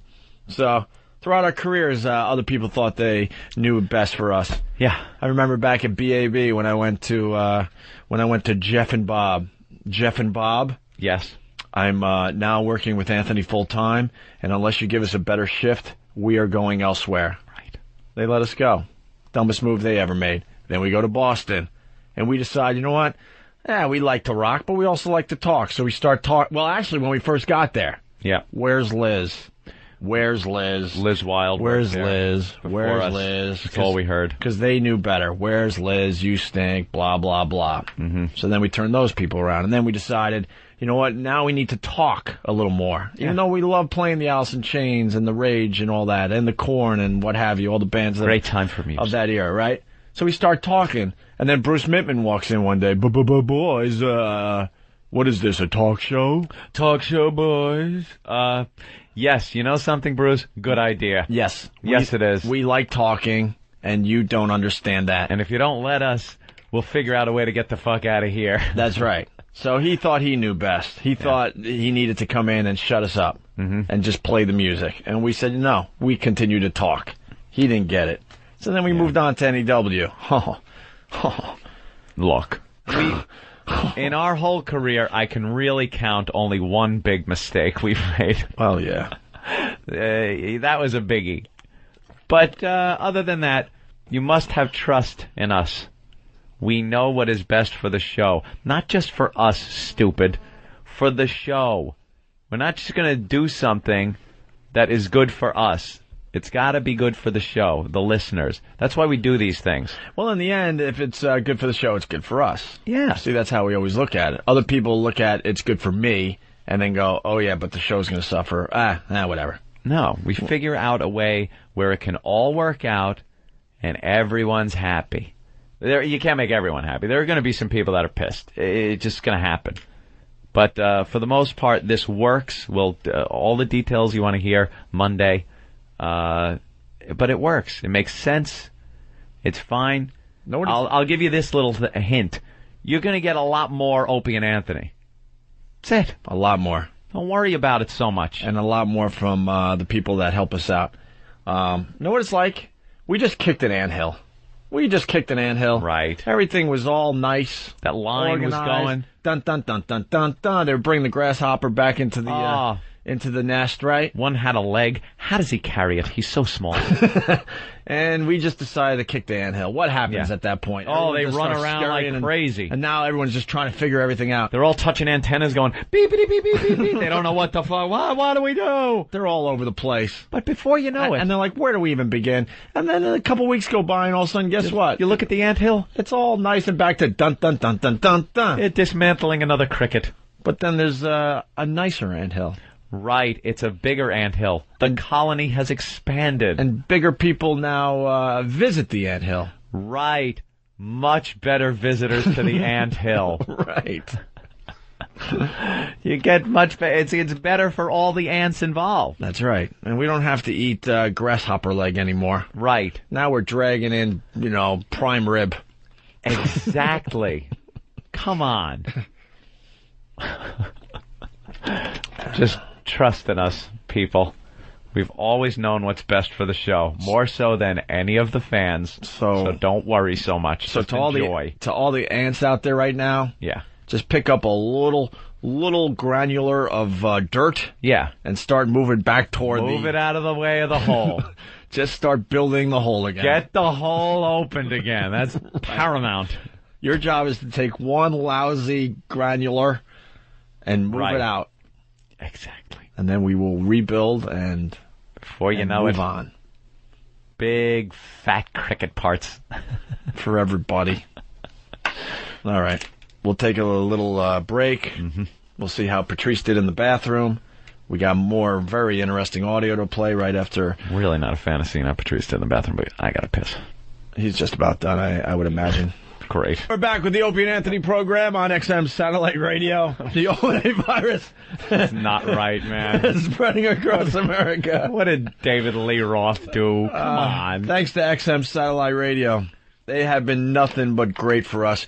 Hey, Pete, what's up? What's going on, boys? Hey, Opie, I got to tell you. Yeah. I got turned on to you guys in December. I got a radio. Yeah. You are the funniest SOB. Your ad-libs, your voiceovers, you make me laugh every day. I don't care what you guys do as long as you're on the radio somewhere.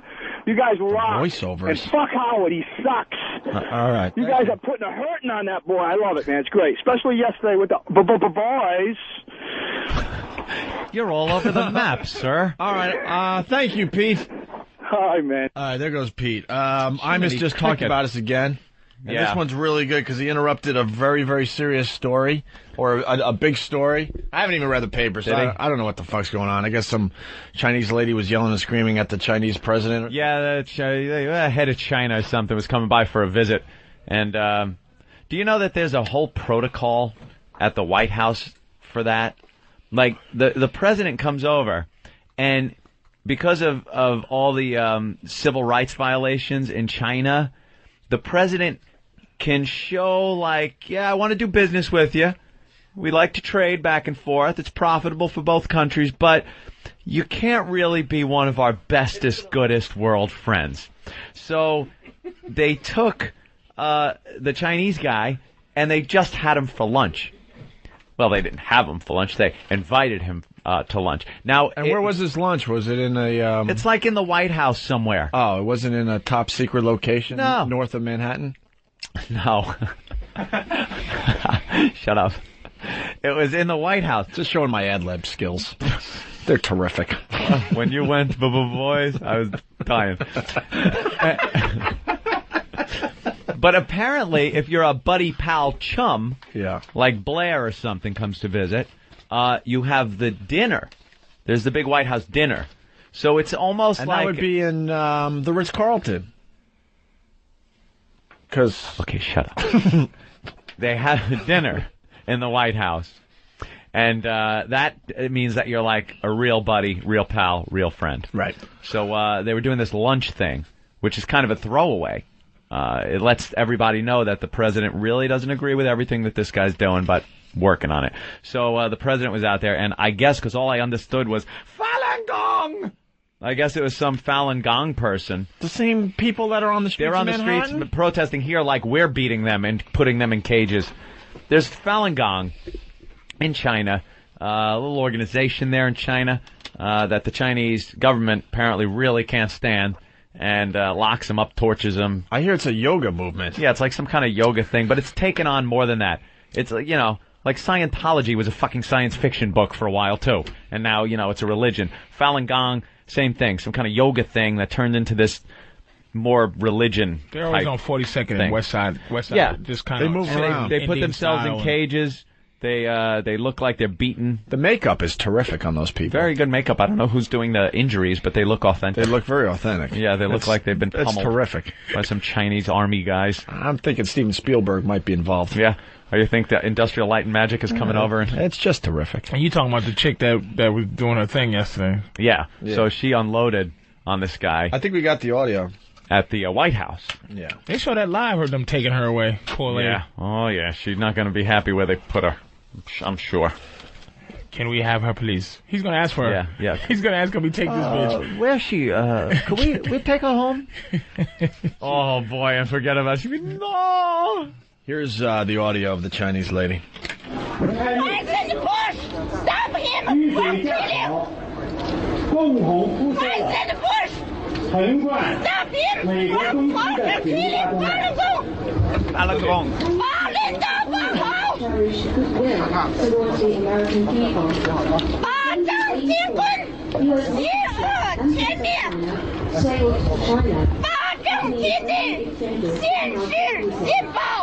In mid-1960s, không có phải là Việt Cộng. Ở đây không có là Việt Cộng, không biết không? Không phải là Việt Cộng. Ở đây không có là Việt Cộng, không biết không? Tại sao vậy hả? Sao các ông gà của tôi ung mà? Các ông đến đây giết heo, giết gà, phải không?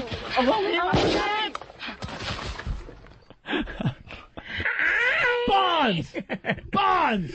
I got more audio of the lady from yesterday outside the White House. For many days I didn't bring him here because I suffer when he bites me. He bites me in my vagina. When I'm walking and he sees other dog, he right away, he jump on my vagina because he gets so crazy. He doesn't know who I am. He forgets everything. And he bites the Labrador and his penis. I don't want him to bite my Labrador and the penis. My Labrador is a baby. It's beautiful.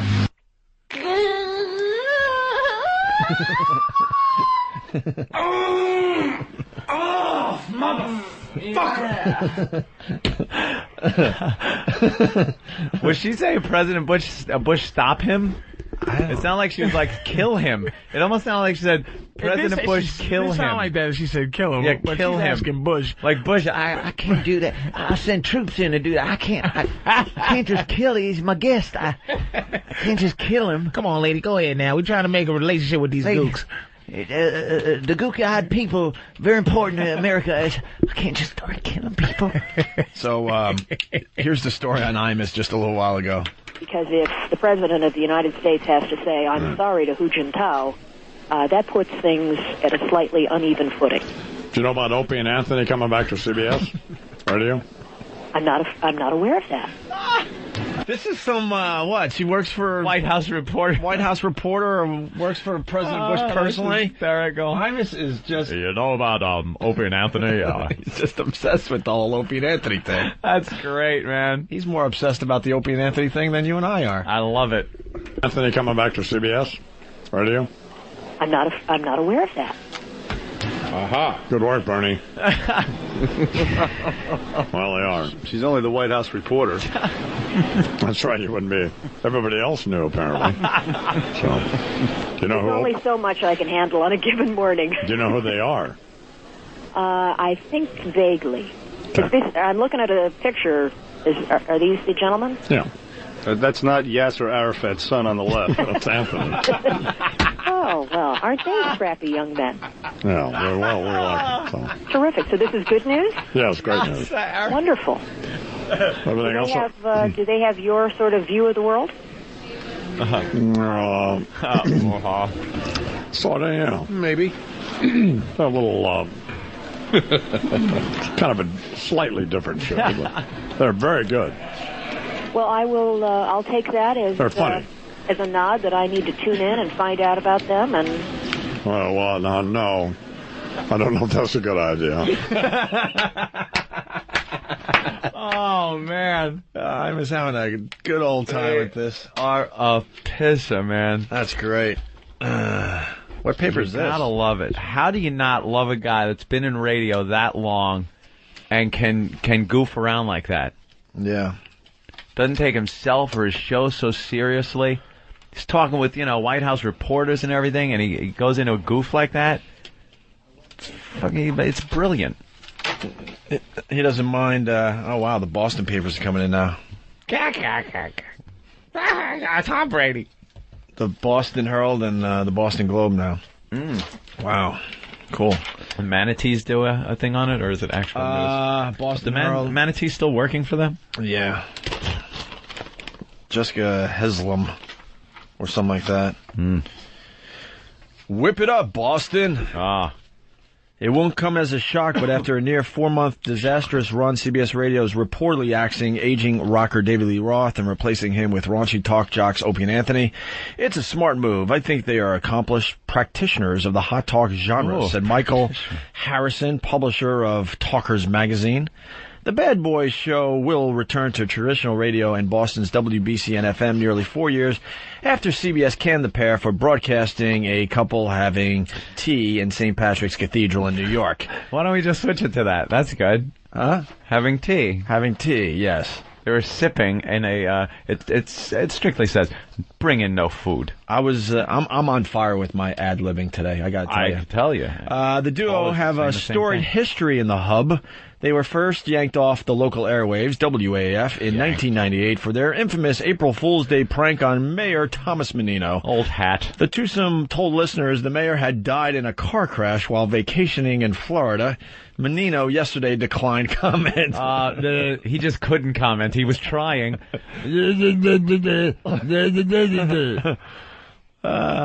at WAF, the pair launched the WOW campaign. Or Whip 'em Out. The WOW campaign, which was supposed to take over all of Europe. That's right. But they got us at Stalingrad. We barely made it to Springfield. The WOW campaign?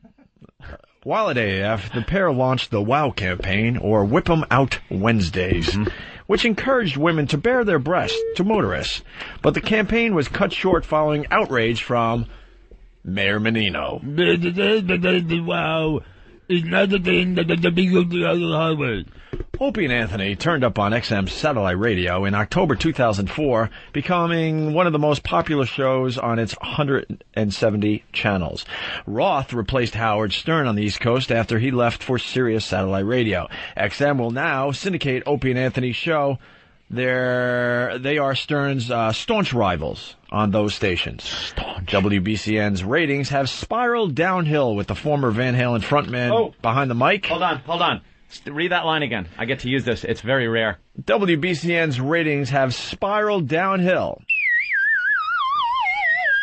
with the former Van Halen frontman behind the mic. And a little wacky. Roth has fought with his bosses over his morning show's format. BCN and CBS declined comment yesterday.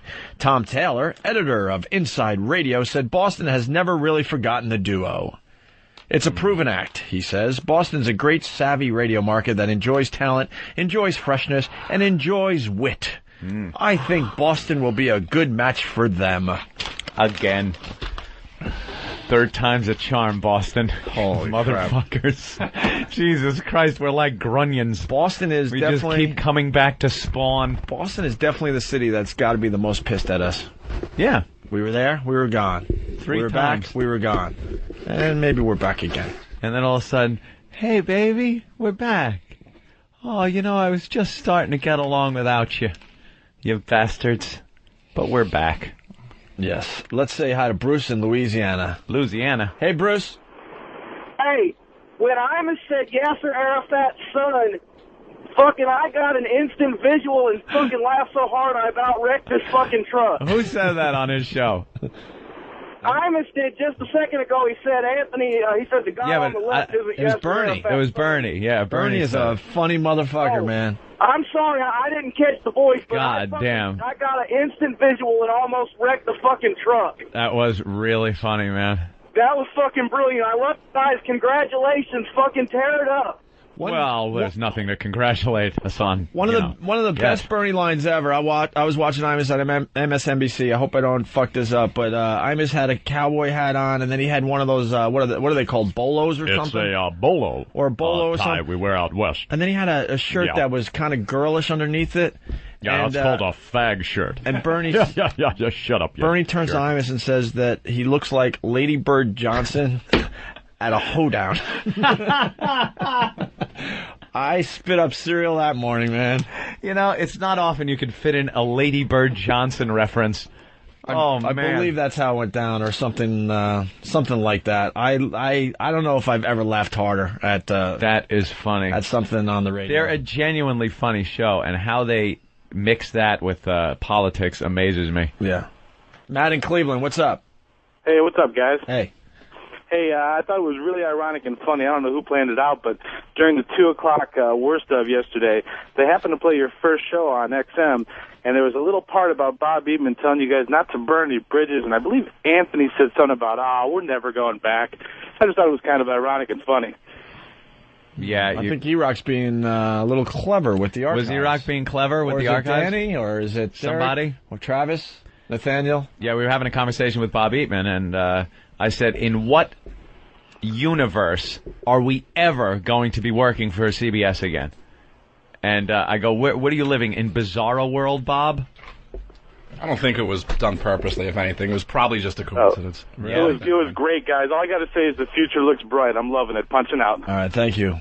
There he goes, Matt. I want to comment on the boys' mustaches.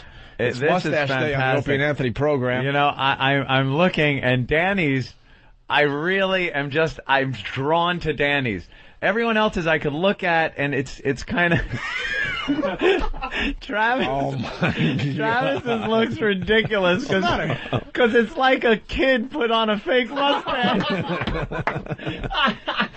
Yeah, the guys are doing Mustache Day. Mustache Day. We were supposed to be part of this, but unfortunately... Jesus Christ, we got to maybe talk to somebody. We had we have some things to do. Can't be Mustache Day on Hannity. We can't do Mustache Day on Hannity and Combs. No, I don't think Sean Hannity gets Mustache Day. Wow. But Danny's is great. You know what Danny's going for here? I finally figured it out. The oldie-time weightlifter at the circus mustache, where he's wearing that oldie-time swimsuit with the stripes. and the mustache curls at the end. Yeah, big barbells. Yeah. And then you got good old Nathaniel. Yeah, Than. Than went for the fog hat 1977 look. I like it. Whoa, yeah. nice mic. It's also kind of Metallica, early 80s. James Hetfield. Without the long hair. Going on. Really something I could walk into any bar in America, go up to a lady and be like, "Want to fuck?" And she'll say yes. Right. Just looks good. I think the Cougars would love you. Oh, man. You'd be good in one of those, just like a rag bar, a corner pub. Well, thanks. And then Travis, I don't know what's going on there. It's a regular mustache. It's just a standard cop mustache. Mm-hmm. Way to take that chance, Travis. Yeah, a milquetoast mustache. Danny and I are going to do something special. Yeah, we have a little surprise for you guys before the end of the show. Oh, well, what could you possibly... Boy, I wonder what that could be. It's the group shot I will not be participating in. Boy, because Nathaniel... Fan actually thinks he has a career somewhere else. Yeah. The one that'll ruin any chance of political career or anything else. There you go. All right, so Mustache Day. There's a flag on my desk that you might want to hold up when you take that picture. Got that in the mail the other day. All right.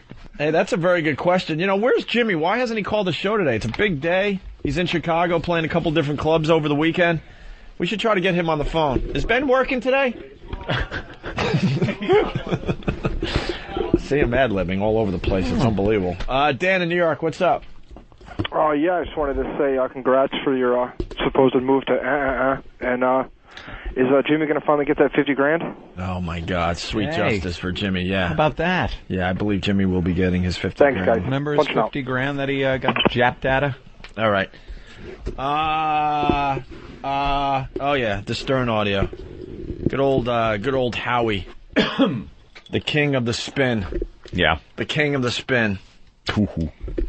We'll see how. There are times when you're in entertainment, in our case, radio, when another radio show just does something really huge, and you just got to sit back and go, "Oof, that hurts a little. That hurts a little." Yeah. And then you try to spin it and say how it's an awful move. You never like seeing good things happen to other people. But to try to spin this, yeah, it's kind of ridiculous. So this is some audio from Howie. I was reading this thing about Joel Hollander, your friend Joel Hollander, yesterday, and CBS, what they're doing with Opie and Anthony. What do you think about this whole shit? Yeah, did you hear about this? No, what's going on with Opie and Anthony?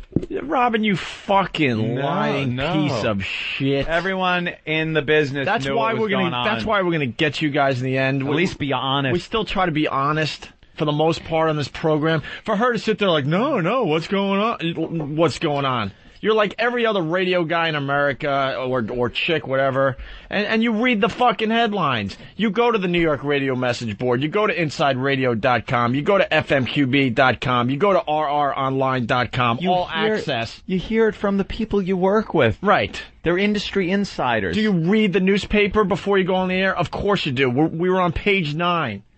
So for her to say, no, tell me. Because you're trying to make believe it doesn't. It doesn't interest you, or you can't be bothered by it. Yeah. They're doing with Opie and Anthony. What do you think about this whole shit? Yeah, did you hear about this? No, what's going on with Opie and Anthony? David Lee Roth is fired, and they're taking I guess the Opie and Anthony XM feed, the satellite feed, and editing it. And they're going to play it on their air? They're going to play it in 3 markets: New York, Philly, and another test. No, I don't think it's a test. I think it's Joel's latest attempt to sort of revive the radio division. They need money, man. They need money bad, and that's how they're going to make it.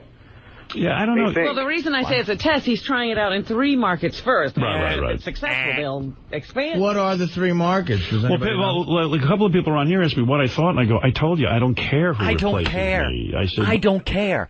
I just don't care. See, I don't care. We taught all the listeners this a long time ago. When you say you don't care, you care. You care.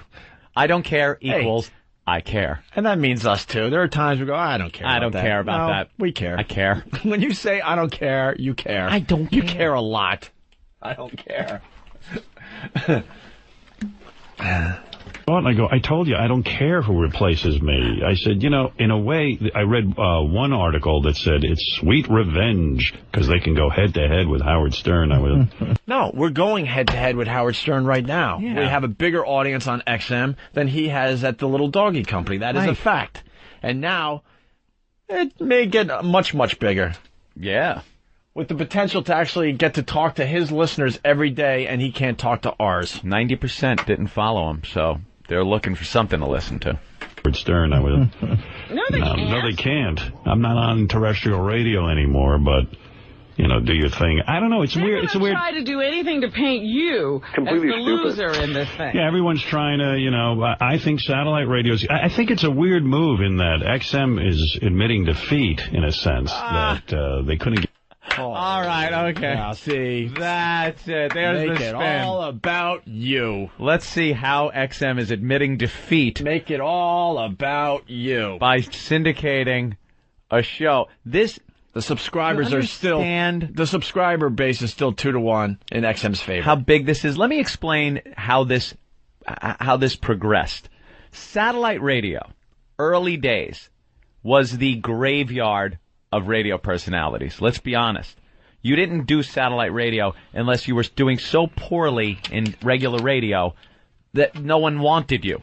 So you came to satellite. Then they started getting some listeners. And along with people that weren't good enough for regular radio, there were people that fucked up so badly in regular radio, they had to go to satellite. This included people...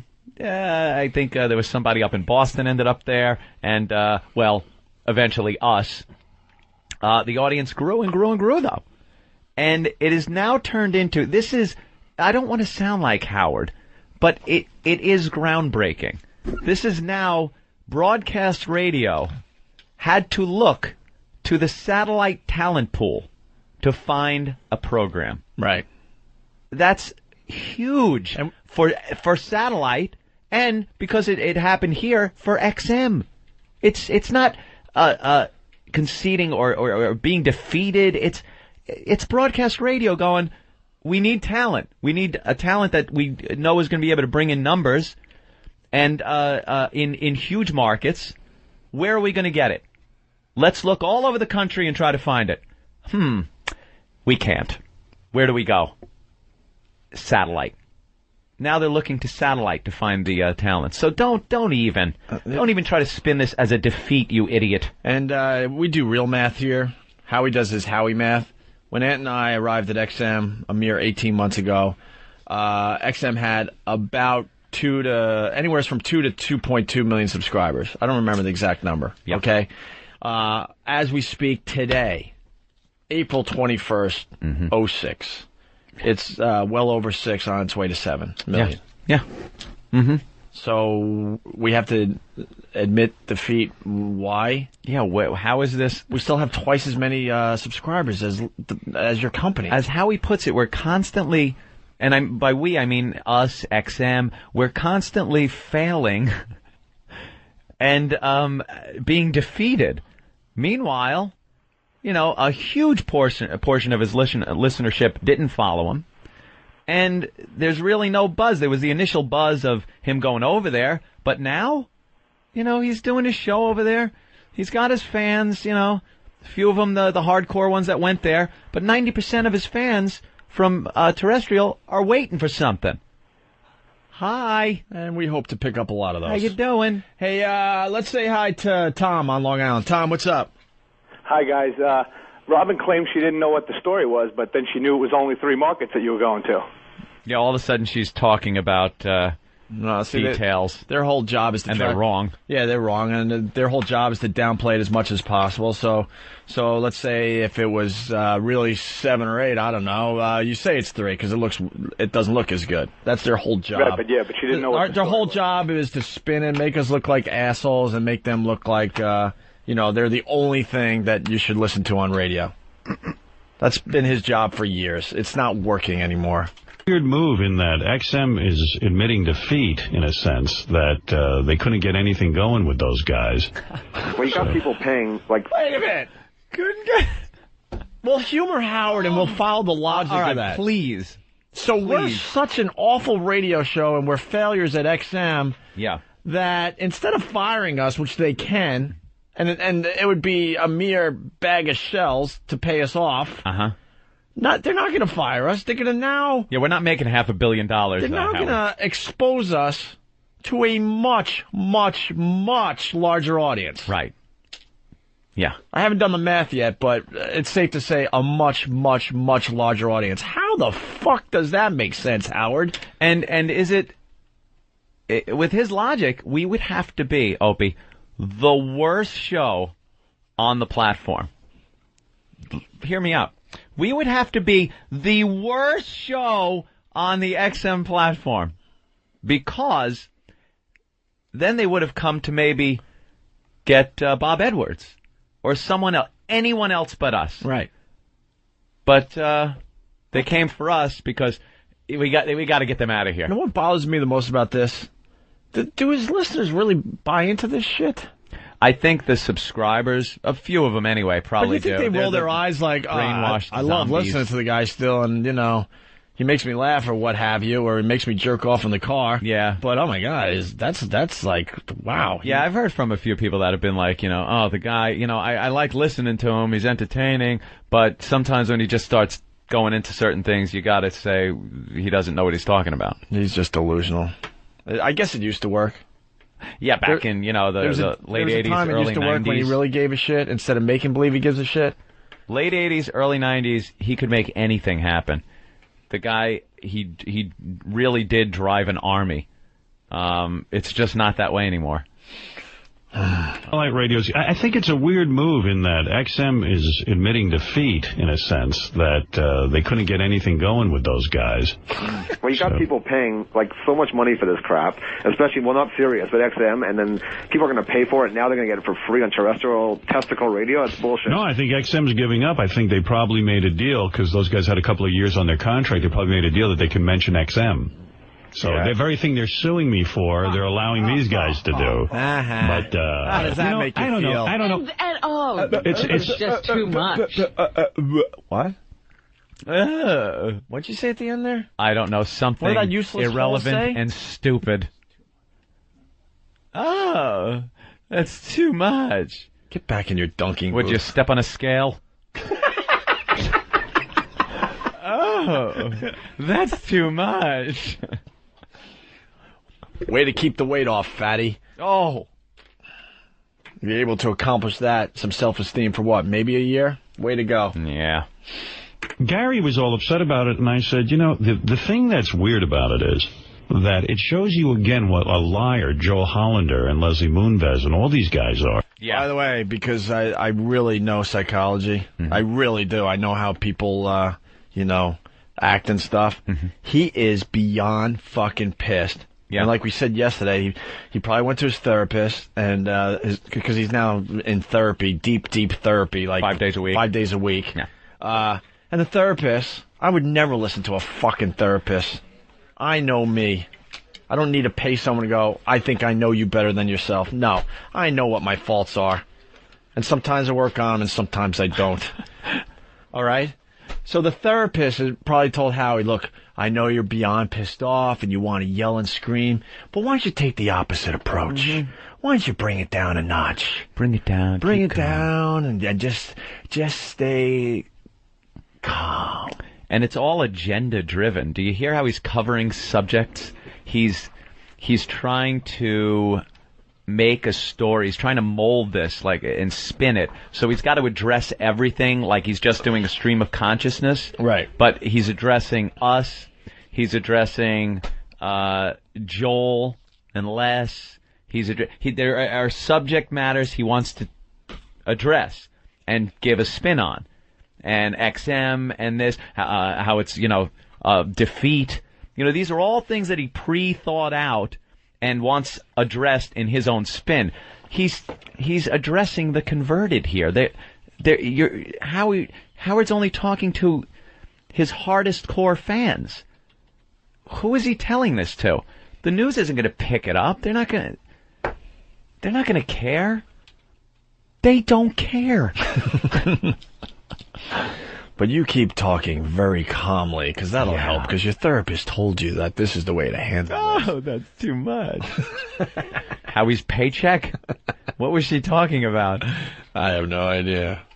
So back to the audio. That's weird about it is that it shows you again what a liar Joe Hollander and Leslie Moonves and all these guys are, that they fired these guys, and they said when I was leaving that, they were taking a new direction, the new high road. Yeah, well, the direction they took, they don't like anymore. Right, the direction they took lasted 3 months. Wow, Hole, you added a lot there.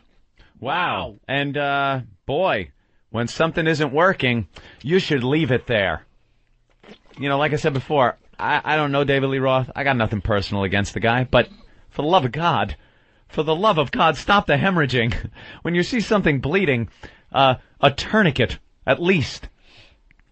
Right, the direction they took lasted 3 months. What was that ad that they took out in one of the trade magazines? No more fart jokes, no more. Yeah, That's old. Yeah. Right, and you were real upset about Opie and Anthony. Why do you care?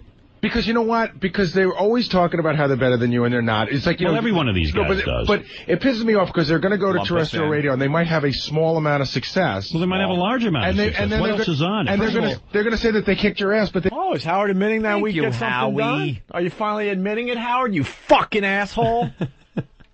By the way, we're collecting lots and lots of stories. Stories we have never heard before. Oh my God, it's going to get fun. Go fuck yourself. Small amount of success. Well, they might have a large amount of success. What else is on it? And they're going to say that they kicked your ass, but they really didn't. And I always say... But why do we care if someone says they kicked... No, we didn't kick your ass. We never had the opportunity to kick your ass. That is a fact, okay? We were on afternoons. Howard had a great run on regular radio, and honestly, the era is just about over. That's what this is all about. It's not about we go there and, kick his ass. It's not even a fair game at this point. Yeah. When we first came to New York, and we said it before, it would have been an honor and a pleasure to do afternoons over at K-Rock in New York. Him do mornings, us do afternoon drive. Would have been great. The ratings would have been through the roof. There were concerns with management about sales issues, whatever. Whatever happened. We didn't end up over there. But at that time, would have been perfect. We weren't looking to come into New York and beat Howard Stern at anything. We were doing afternoons. We were clawing, just trying to get a foothold at WNEW, which was tanked at that point. We didn't come in here trying to... They make it sound like we came in trying to beat up on Howie and beat him. We were in the same company. We were working for the same company. And we were just doing... Trying to survive. What we were doing at the time was radio we thought was interesting, hopefully clever, edgy, funny, and just being goofballs. So we made fun of him, we made fun of Imus, we made fun of Scott and Todd and that other guy, Rocky Allen. Yeah. That's what we do. We make fun of all the other guys in the business, and he was the only one that couldn't take it. Yeah, took it very seriously. Took it very seriously. All the other guys were like, that's just Opie and Anthony being Opie and Anthony, and, it's kind of funny, so I guess I could laugh at a joke, so I laugh at it. He was the only fucking one. We didn't go after him. We were just doing our show. He perceived it as some kind of fucked up threat and went behind the scenes and made our life a living hell. He did that. We were just doing a fun show. Right. And then what else is on it? And they're going to say that they kicked your ass, but they really didn't. And I always say... But why do we care if someone says they kicked my ass? Because it bothers me. It does. Really? It's like I said, remember when the Knicks went to the... This bothers me. You know what this reminds me of? Watch Downfall. This is Hitler in the bunker with one of his soldiers just not seeing the end.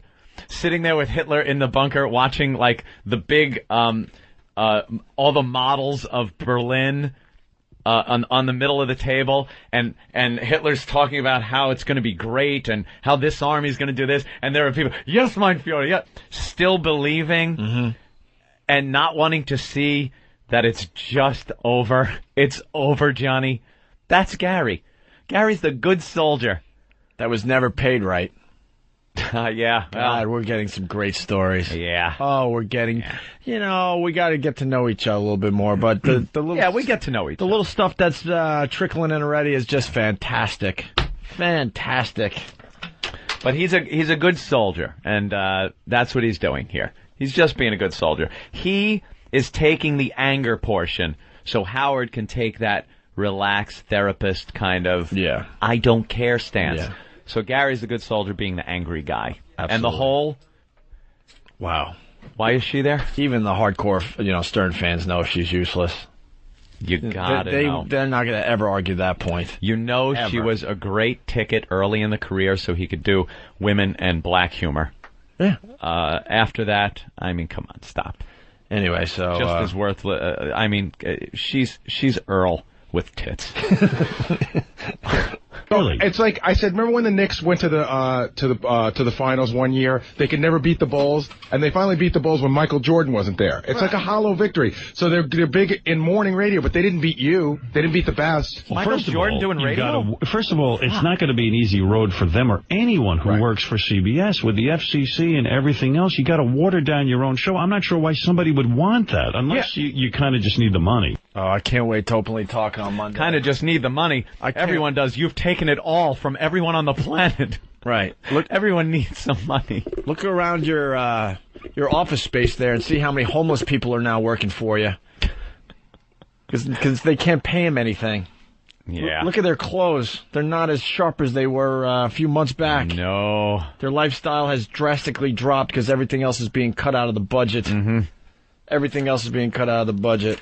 I can't wait to talk openly. The one thing we obviously can say, because we've said it many, many times, Howard bitches and complains that he's been doing subpar radio for the last 10 years. In those same 10 years, Anthony and I made a name for ourselves. Yeah. We're not a one-trick pony. There'll be more said on Monday. All questions will be answered. 2 tricks. But we'll get into it on Monday. Trust me. Yeah.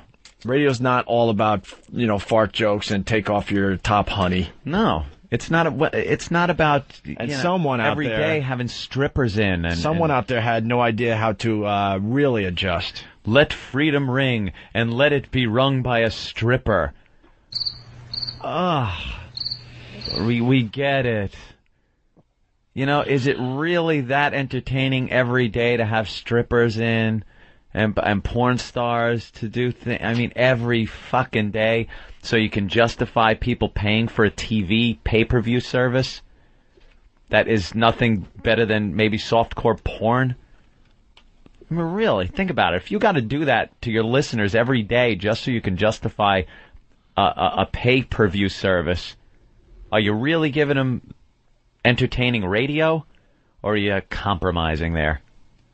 Give me a break. All right, the audio continues here. I was surprised. I heard that there are other shows. There's one show in particular that we were talking about the other day. Right. That's in a smaller market and not on a morning drive. That's getting edited like crazy. And I was surprised they were still paying that much attention. I thought after you left, they'd sort of just... No, the FCC's... Revving up. The FCC's revving up. But what's weird about it is, the weird thing about it is that the reason these guys were fired is because they did a promotion where people went into a church. Here he goes. By the way, listen. Part of the agenda again. Part of the agenda again. He's got all this in his head. These are the things he wanted to get out. Trying to make it sound spontaneous. The guy's track record speaks for itself, but now he's going to tell us what we did. Yeah, we're the bad boys. What we did was bad. Bad boys. I don't even have to list the shit he's done over the years. Yeah. But he's now going to tell us what we did was bad. Yeah. And the listeners buy into this, right? Yeah.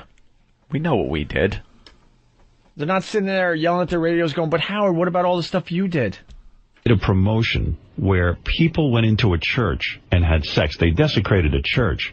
And what is odd about that is that, again, I told you, to Catholics, to people who practice Christianity, this is blasphemous. This is unforgivable. This is something that, Look, I know the guy's Jewish. Perhaps he's not too up-to-date on Catholicism, but everything is forgivable. It's the Catholic Church. It's based on forgiveness. As long as you repent, you confess, you're forgiven. You're absolved. It's the whole basis for Christ dying on the cross. It's you get absolution, forgiveness. There's not something called unforgivable. He's a year away from Scientology or please, or the yarn religion, the yarn around the wrist religion. Whatever that's the called. The yarn religion. The Catholic League news release from yesterday. In short, the Catholic League hopes Opie and Anthony have a great run on CBS Radio. Mm-hmm. Sounds like some people have forgiven. Because there's forgiveness. That's what the religion is based on. Practice Christianity. This is blasphemous. This is unforgivable. This is something that, despite the popularity that they had to fire these guys because it's blaspheme. You can't do it. I'm talking about, like, everyone from Bill O'Reilly to John Gibson who are screaming that Easter and Christmas has been taken away. The majority in the people in this country consider this a desecration of a church. Now you've got Sumner Murray Rothstein, a Jew, Joel Hollander, a Jew, Steve Lehrman, a Jew, who masterminded this Opie and Anthony thing. He tried it out with Fareed, if you remember. You've got, I think Leslie Moonves is a Jew. Listen to Adolf Stern. You've got 4 Jews ignoring... Oh, shit, beats my full house. ...the blasphemous act of sex in a church. And you don't think these religious people are going to not go berserk? I'm all in with 4 Jews. There is no way my God, he's going all in. It's staggering because the company had to say, a full house, 3 we will Muslims never and 2 hire Baptists. these guys Damn again. it. What they did was wrong. We don't agree with it. And Phil Gordon doesn't know he's got 4 Jews. Were at the company when that happened. Les and Sumner Redstone were part of the company. Sumner Murray Rothstein, who is Sumner Redstone's real name, he doesn't want you to know he's Jewish. Oh. You see, when you're a Jew who is given everything in life. Now, I grew up in a black community. I also grew up for 3 years, part of my years, in the heart of the Archdiocese, Rockville Center, New York, which is a hotbed of anti-Semitism. I mean, I think they're still preaching that the Jews killed Jesus, They haven't changed. And the fact of the matter, I mean, they still have a golf course there that barely lets any Jews in. I think they got 1 or 2. Bushwood, sir. So the fact of the matter is that I think that these guys underestimate what that means, especially Jews allowing this to pass. Sorry we're boring you with this audio, by the way. Gee. Way to make things entertaining, Howard. Oh, my God, not a laugh to be had. Howie. Not a laugh to be had. Howie Hitler. Speaking of... My goodness gracious. Let me tell you about the insidious Jew, Robin. The Jew is using the black man as a tool against white America. No, the new voice is this. Yeah, the casual. These guys, let me tell you what these guys... Is he crazy? Guys, is he trying... Hey, you're hearing the stories. That is... let me... yeah, I know. Let me explain what that was for those of you... I'm sure everybody that are picked still up on listening it. to this crap. I'm sure everyone picked up on it. That's his agenda again. He's trying to pit the Catholics against the Jews. So he thinks by pointing out what happened when we got fired 4 years ago at St. Pat's, by pointing that out, and then pointing out that we're being hired by Jews, that it's going to rally the Catholics against us and the Jews. He's still trying to ruin our careers. Right. This is a nothing new with him. This is a tactic which is Howard. It's not just gonna stop. work. Let us do our thing. You do your thing. Stop trying to ruin our careers. And this from a guy who tried to claim he was half Italian for his entire career. He's half Jewish, half Italian. Stop it. Just stop. We do our thing. You do your thing. Okay? Embrace your Judaism. Just stop trying to ruin us. You've done it long enough. It shows how insecure you really are. From XM's standpoint, I don't understand it. They don't have exclusive programming anymore. They don't have exclusive content. I think and if you can get Opie and Anthony for free, why bother with XM? Why bother? Giant commercial. Well, that's what their hope is. Has she had that affectation the whole time? Well, speaking of XM, it was rated X in my bedroom last night. Speaking of nothing to say. Speaking of a black hole.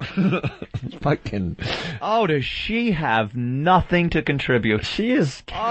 She is so dumb. She's Captain Obvious. Oof, stop it, Opie. Did you make that up?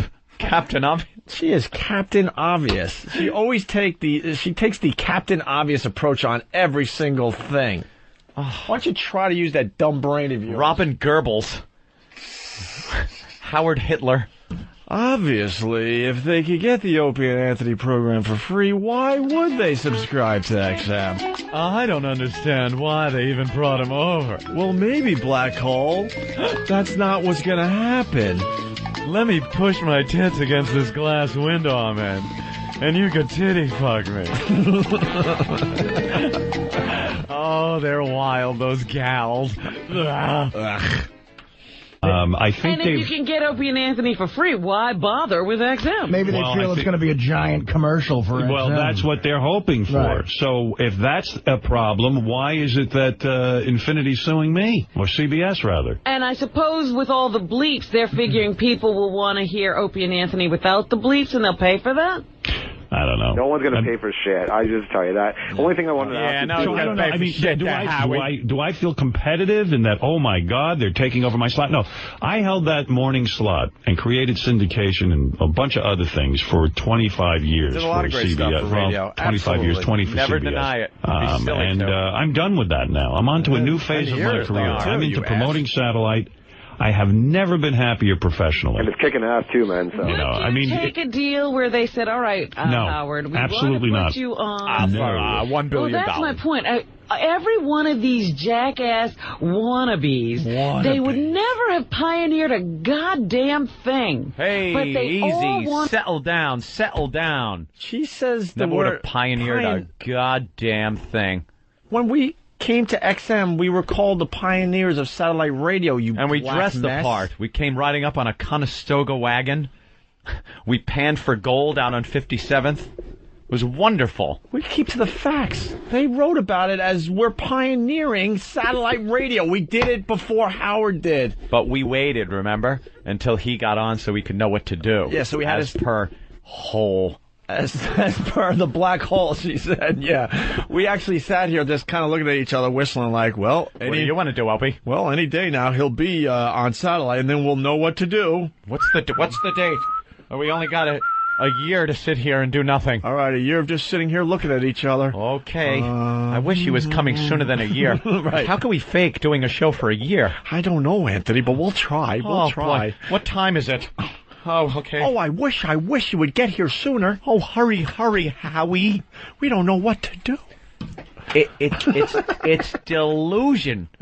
Pure delusional madness over there. And speaking of pioneers... I had come in here last night. It looks like Opie and Anthony will be pioneers once again. Oh, I don't understand what they did before you got it sounds like they're going to do something that has never been done before. Right. You ass. We went from regular radio to satellite, back to regular. And now the whole thing, we're going to put back on satellite so it can be sold to regular radio. Let's do it 18 times and see what it sounds like at the end. Just static. Said, all right, no, Howard, we absolutely want to not. put you on. No. Well, that's my point.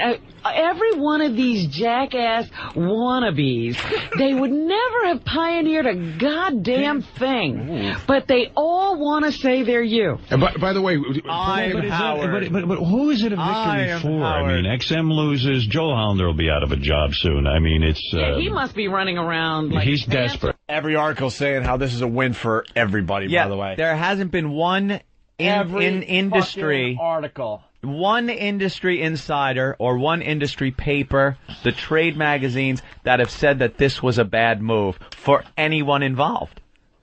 You know, if it happens.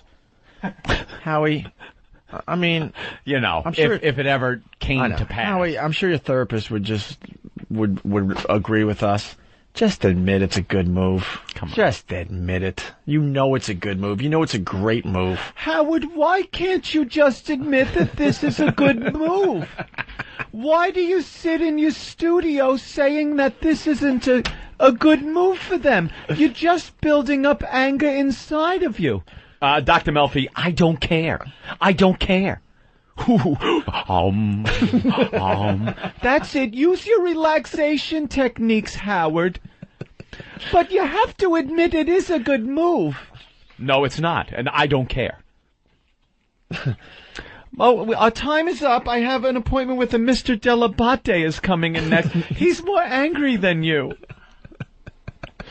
And then I have to speak to something called the Hole. She's coming in. Stop it. Joel Hollander will be out of a job soon. I mean, it's... he must be running around like he's a dancer desperate. on time. First of all, what does it say to the people in the company?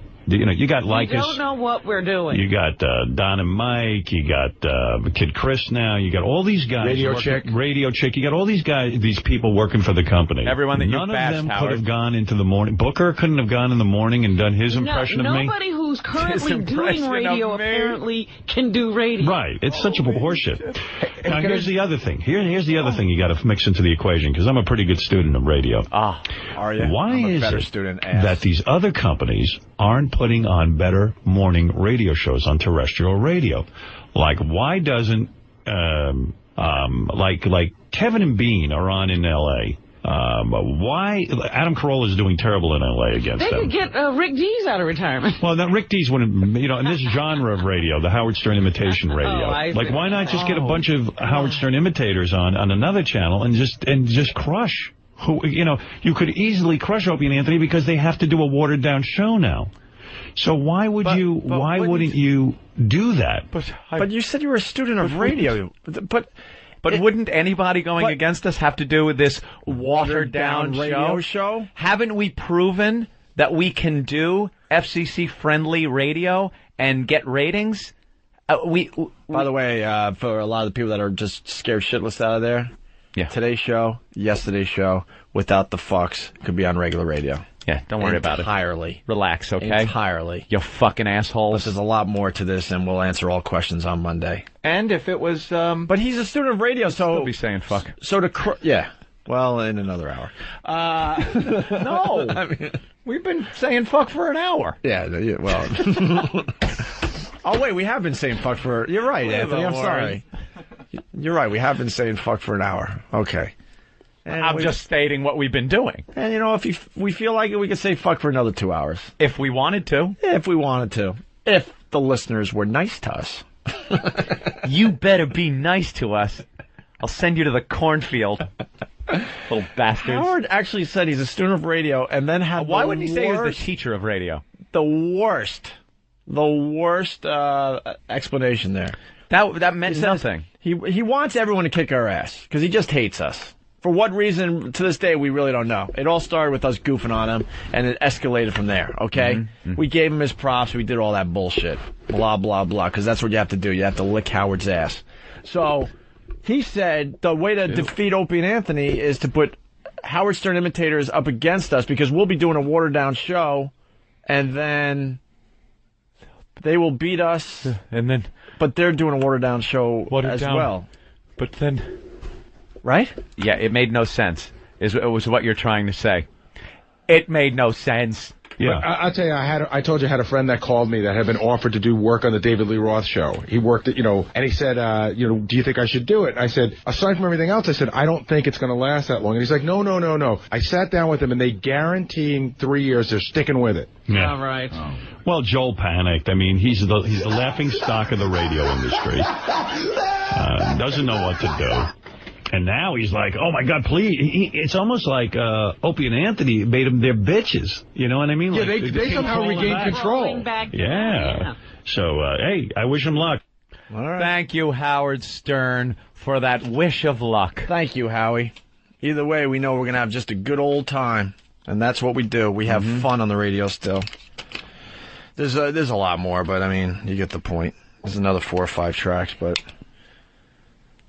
Quite honestly, he's boring me to death with his delivery. Oh, I know. Stop. Isn't there a great Van Halen song that Sammy Hagar sings? It's called The Best of Both Worlds. I remember that. Yeah, it's a good song. Hi, Patrice. How's the oxy powder? Patrice O'Neal. Patrice is in I should have studio. just slept on the floor, nigga. I was crashed out I was for a trying while. to stay out. I was That's fucking. all right. We were you taking slept. a. We Not were that taking the a show little was just. It's a weird day. conversation break. It's a weird day for you to be here. We're not doing a regular show. It's just there's just it's How just. come Ben didn't know to just call? Shit, I was thinking about calling in sick. Calling in sick to the radio. You're part of this project, you know. Yeah, so you're part of this project. I don't even know what fucking project you're talking about, you sneaky motherfuckers. Fuck you. Every day Opie goes, hey man, let me tell you something, man. ELO, hey, yeah, likes you. There's a project. He likes you. All right, Elo, call right now and tell Patrice yourself. He might be in some high-powered meetings, to be honest with you. Right, Patrice, Master like you. And someday you going to be in the house. I'm going to call you. Get up to the house. Part of what, motherfucker? I don't even know what's going on. I'm calling you out on this, though, because, you know, you give this aura of I don't give a shit, right? As we went to break, I told you, like, this thing's happening. It's pretty good, you know. It's looking, look it up, and you go, well, should I call him or should I go through you? Shut the fuck up, first of all, Captain Honesty, since everybody's a captain. I only said that's the first time I said. Opie has been saying since prehistoric times. No. Listen, man, Elo loves you. General exaggeration. No. Elo, a couple of skiddly doos. Yeah. And then I said today, what should I? Is he going to call me? Am I going to do it through you? How does that work? I don't know what that's what I'm saying. I don't know how it Don't works. let that shake you, Patrice, because I don't talk to any of those people. I don't know how it works. Unless something's going on. Patrice, Elo is going to talk to you in the near future, yes. All right. I'm not. Don't try to make me out to be Mr. Fat excited. I'm just like, what's going on? There's no real date. In the coming future, you will get a phone call. But just like this thing today, it's like people listening got to understand nobody, like, I don't even know if anybody knows. I'm sitting there going, I have no clue. Like, I don't even know what questions to ask. I'll give it ask a question and go,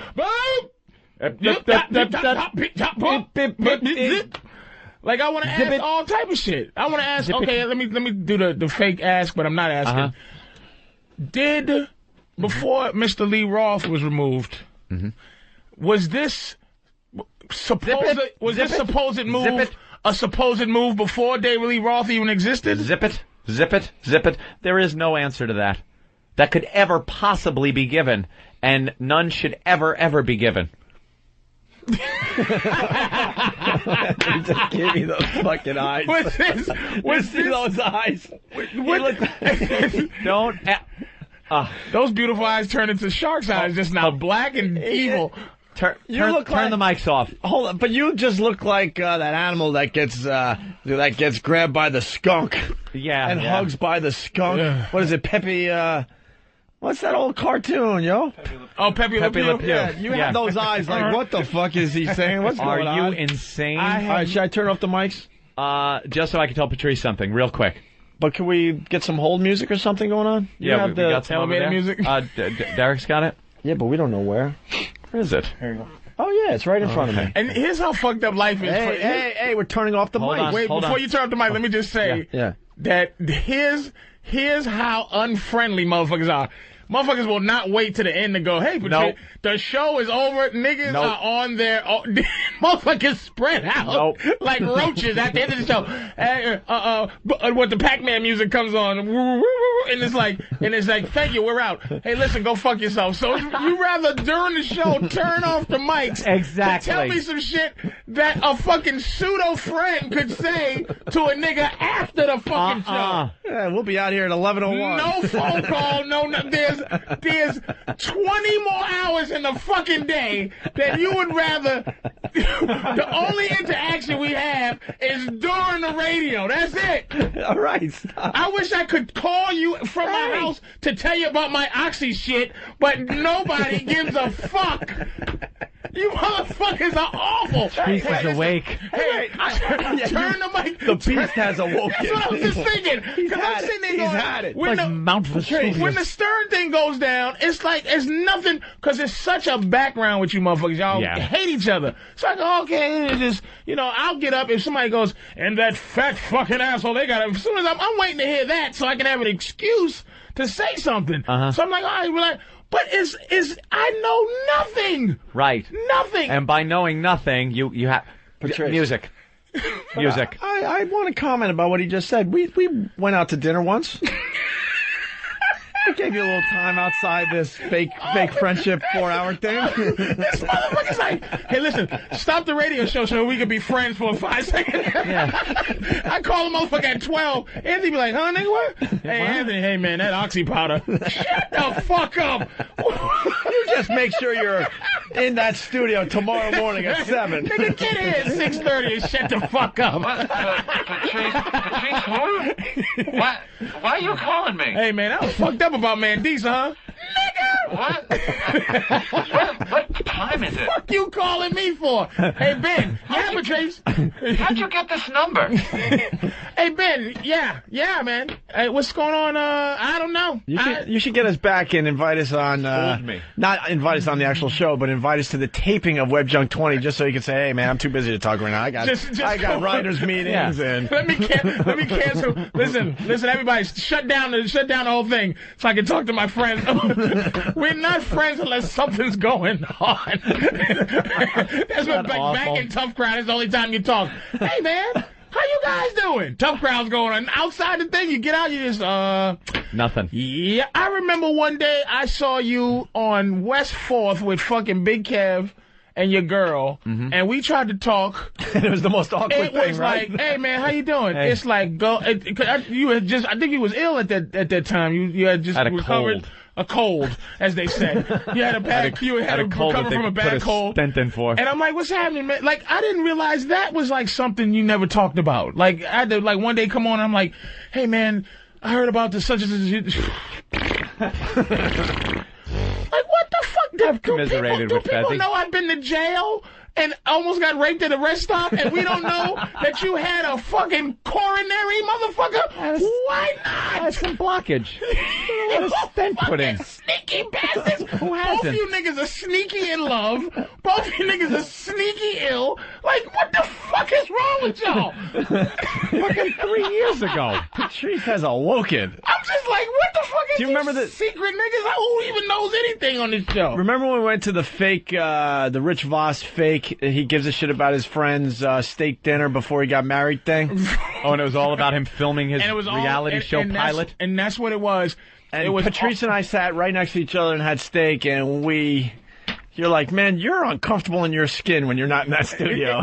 It was so, I didn't even, and I'm wise enough to know not to. That's why when Dennis Leary called that day, Dennis Leary really does take care of me.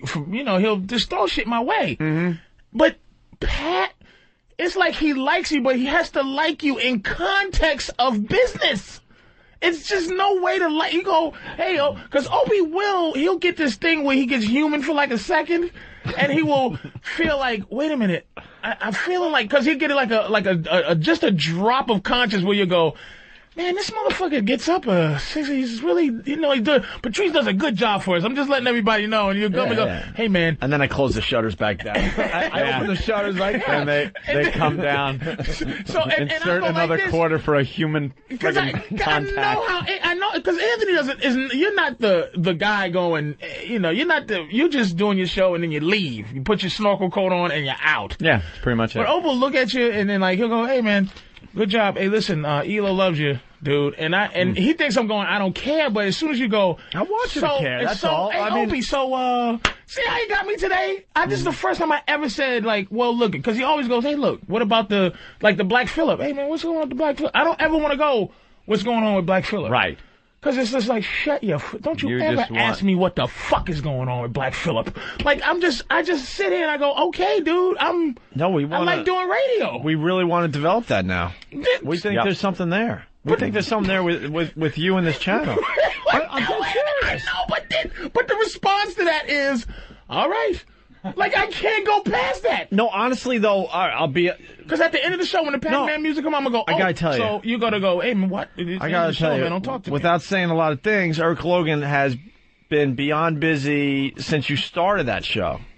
It's not the big priority. Yeah, of course not. That's the only reason. But that's why it should have been done by now. To be honest with you, but that's why I never say it. It's like I know things like that, so it's like I go, okay, cool. But it might be like, oh, he doesn't give a fuck, so I'm not worried about it. But I'm like, nigga, give me the Black Phillip shit. But you don't want to go. You don't want to extend yourself inside because it's. And you're doing it tomorrow night, by the way, right? Yeah. 8 to 10. Because the Black Phillip show is his. thing. When we was talking, it's Opie's idea. So it's like, okay, fuck it. So I don't want to go, hey, motherfucker, where's my idea, nigga? No, we saw the angle. We saw the angle and said, we got to do this. Shit, I'm definitely with that. But, like, you motherfucker, it's like you don't know. I don't know what's going on with this shit. Well, why don't you ask the man? Who's this? Hi, Patrice. Who's this, Eric Logan? No, it's the imposter. Elo, what's up, man?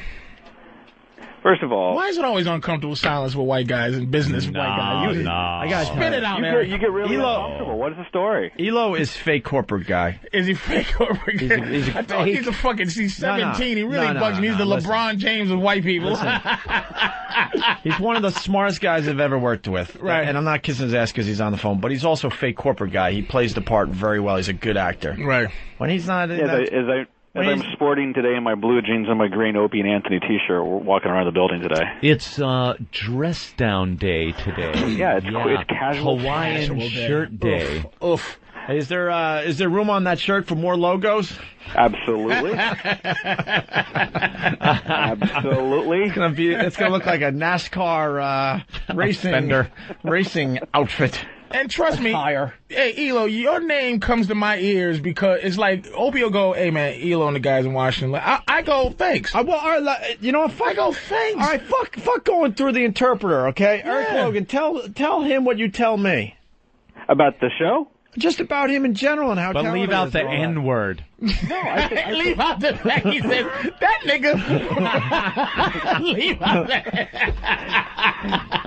Well, I mean, I have some health concerns for you. I want to make sure you have a long, healthy life. But other than that, I think the show's great. I mean, I've been talking to Opie about this how long?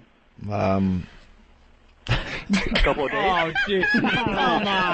I told you. See the bullshit? I'm feeling it now. I understand that shit. I told you, man. Patrice, I am feeling what you're saying now. I've been around, and it's like you understand. You don't want it. That's why I don't say nothing because Opie thinks I'm being super cool, man, about shit.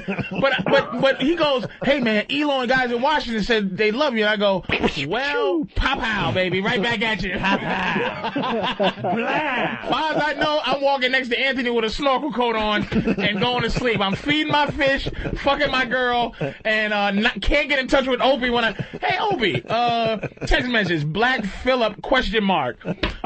Nigga, please, don't bug me. You get no reply. I can only work on one thing at a time, Patrice. That's what I was trying to explain. It's fine, dude. I don't get... Look, man. You're first of all, you're lying. You do care. That's why we're... All right, exactly. That's right. I don't care. I don't care. You're fired. But I mean, I don't care. Not in a fuck you way, but... I just like doing this shit. I just like coming in. So let me ask you. Let's talk about it right now. So how many nights a week, or days a week, or how much time would you be willing to commit to something that you don't care about? But see, don't put me in a funny spot, nigga. Well, no. Hey, listen. You called me out of a meeting. I was in a meeting working on a thing. Who called you out of a meeting? You did, Patrice. What? You told me to call Eric Logan and fuck you, nigga. No, I did. I did. This could be the worst job interview I've ever heard. I didn't call you out of a meeting. I'll interview you right now. Let's do the deal. This is the worst job. This is a how not to get a job. Do not call the boss a nigger. Do not say, yo, motherfucker. I'm just sitting there on the radio. I was asleep 2 seconds ago. And then Wait a minute. interview. I don't know how long I want to do this shit. If you're interviewing with the boss, then you shouldn't admit that you actually sleep on the job. Oh, my God. This is the God's honest truth, by the way. We got pictures. I fell asleep on the floor. I woke up, and I lost my... Thank God you're a comedian. Thank God. I could not see you work for anybody but yourself. All right, Elo, what? Oh, is that funny? So, Patrice, I won't check your references. I mean, are there any references we could check then? Yeah, Black Phillip. All right, 2 shows. That's the only thing. The resume stuffer? It was audition. That's the only radio audition. It was really good. People loved it. The show's on this and whatever. Typically, when we do like radio show negotiations, I kind of like to know how much time you have to commit to a project. Mm-hmm. I'm thinking 1 day. 3 hours of goddamn, okay. 3 hours in 1 week. Okay. We're making progress now. We're moving forward. Yes. What day do you like? I'm looking at Tuesdays. You like I'm Tuesdays. looking at Wednesdays. I'm looking at Sunday. I'm looking at... Nigga, what am I looking at, Opie? Monday. Negotiate it. Talk to my lawyer, Opie.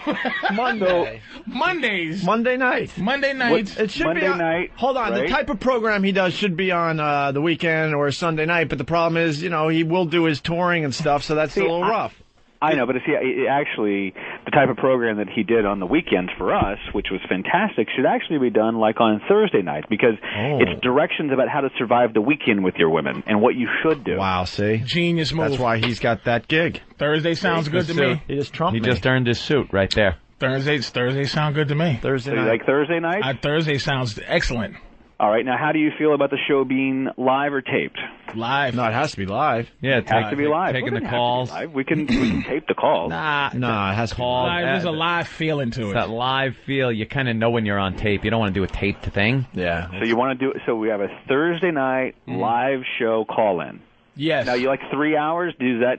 You want to have like a half-hour prep before and do 2 hours on the air? Do you want to do 3 hours on the air? I think I've done 2 hours pretty kind of. They went by pretty fast. I think I can go 3 hours. You want to go 3 hours? Yeah. Uh-oh, Bob Eatman's on the phone. He wants to take over negotiations for Patrice O'Neal. No shit. Expect that call. Jesus, Bob. Stop spreading yourself so thin. That's why I'm working fast here. Yeah, you're working fast, all right. Look at him move. I mean, this should take like 18 months to get this one drawn up. So fucking by Patrice O'Neal. What did you mean by the word O'Neal? Let's get the lawyers involved. Which goes to show you why a lot of motherfuckers go bridge burning. I have meetings just like this, like conversation. Nigga, what are you talking about? Did he just call me nigger? Okay, I think the meeting's over. Because I want to go look. Because you learn these things. Like you go, man. Eric's cool. I don't want to negotiate with this motherfucker like it's like, look, you like me? I want to do the shit. Be fair. Just telling me. You're a little boy. A little boy. You're a little boy. But don't listen, Mr. Goddamn refrigerator repairman yesterday. Fuck you. Trying to make me out to be. Go back to bed, Patrice. You assholes, man. What's wrong with you niggas? All right, let's go. It's back to Eric Logan. We're yes. on to something Thursdays, here. 3 hours on Thursdays, Eric. 3 hours on Thursdays, right? 3 hours on Thursdays, yes. Blackfield relationship show. Now, here's the things you got to think about. You got to think about the time, because remember, if you do it at 7 o'clock on the East Coast, it's really 4 o'clock on the West Coast. So is that too early for the West Coast? Oh, I see. But that's drive time, though, right? Yeah, well, then you're going to have a conversation with Opie and Anthony about them coming off drive time, which I'll let you work out with Opie. Oh. Yeah, I don't like that idea. So can it go 9 to 12 on a Thursday, or that's too late? 9 to 12 is 6 to 9 on the West Coast. That feels kind of right to me. 9 to 12 is... But we want to check with Opie and Anthony to see how they feel about and that. then if I got to go somewhere Friday, I can go. I don't care. Ain't I home by then? Yeah, but nobody on the West Coast is home. You're giving up. No, I'm talking me personally. I can give a shit. You gotta once I'm home. Yeah, Elo, you gotta understand. This is really has nothing to do. I listen. If I call Anthony and go, man, what do you really think, Anthony? Give me some advice. Nigga, are you calling me at home? Let me turn off the radio show and talk to you about it during the radio. Yeah, let me do that. So that's what I'm saying. So it's like. This thing was always going through Opie, so now it's like, okay, you have to make a decision on Thursday 9 to 12, which sounds good to me. East Coast people stay up that late to, do what they do. Anyway, East Coast is late people. Right. So 6 to 9 for West Coast is a good time for them because they sleep. Mm-hmm. They do. They don't hang out till fucking 1 in the morning. People in New York hang out till 1 in the morning. Can hang out and talk shit. So sounds good to me. And then Friday. So you don't have comedy gigs on Thursday. So Thursday nights you can commit 9 to midnight for how many weeks out of the year? Is this a 50-week deal we're doing here? We're doing. Yeah, this is every week. This is and then 52 weeks a year. You want to do 52 weeks, definitely? I could do, I could do 52 weeks, and at the same time, you're helping me out because I don't like to do Thursdays when I do gigs. But I wouldn't have to if I had my own radio show. I can just go, look, I'm only going to do Friday and Saturday, and I can pump my own show on my show and then do that. Patrice. Oh, no, that changes the economics. Hold on, Elo, hold on. You just negotiated yourself out of vacation time. Oh, did I? You just no. I was. No. Elo. I was going to ask him what he was going to do on Thanksgiving.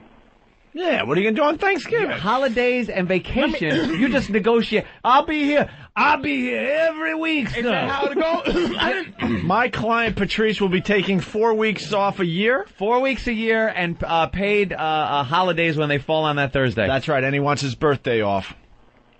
So Thanksgiving, you're good every year. It's Thursday, right? And you're allowed. But he's committed. But see, the problem, he's already committed 52 weeks to me, which means I get 52 shows. So some weeks he's going to have to double up to make up for the difference. Opie and Anthony will be the sole syndicators of the program, also. So if somebody else wants to pick up his show, he gets to syndicate through the Opie and Anthony radio network. Great. So it's another thing.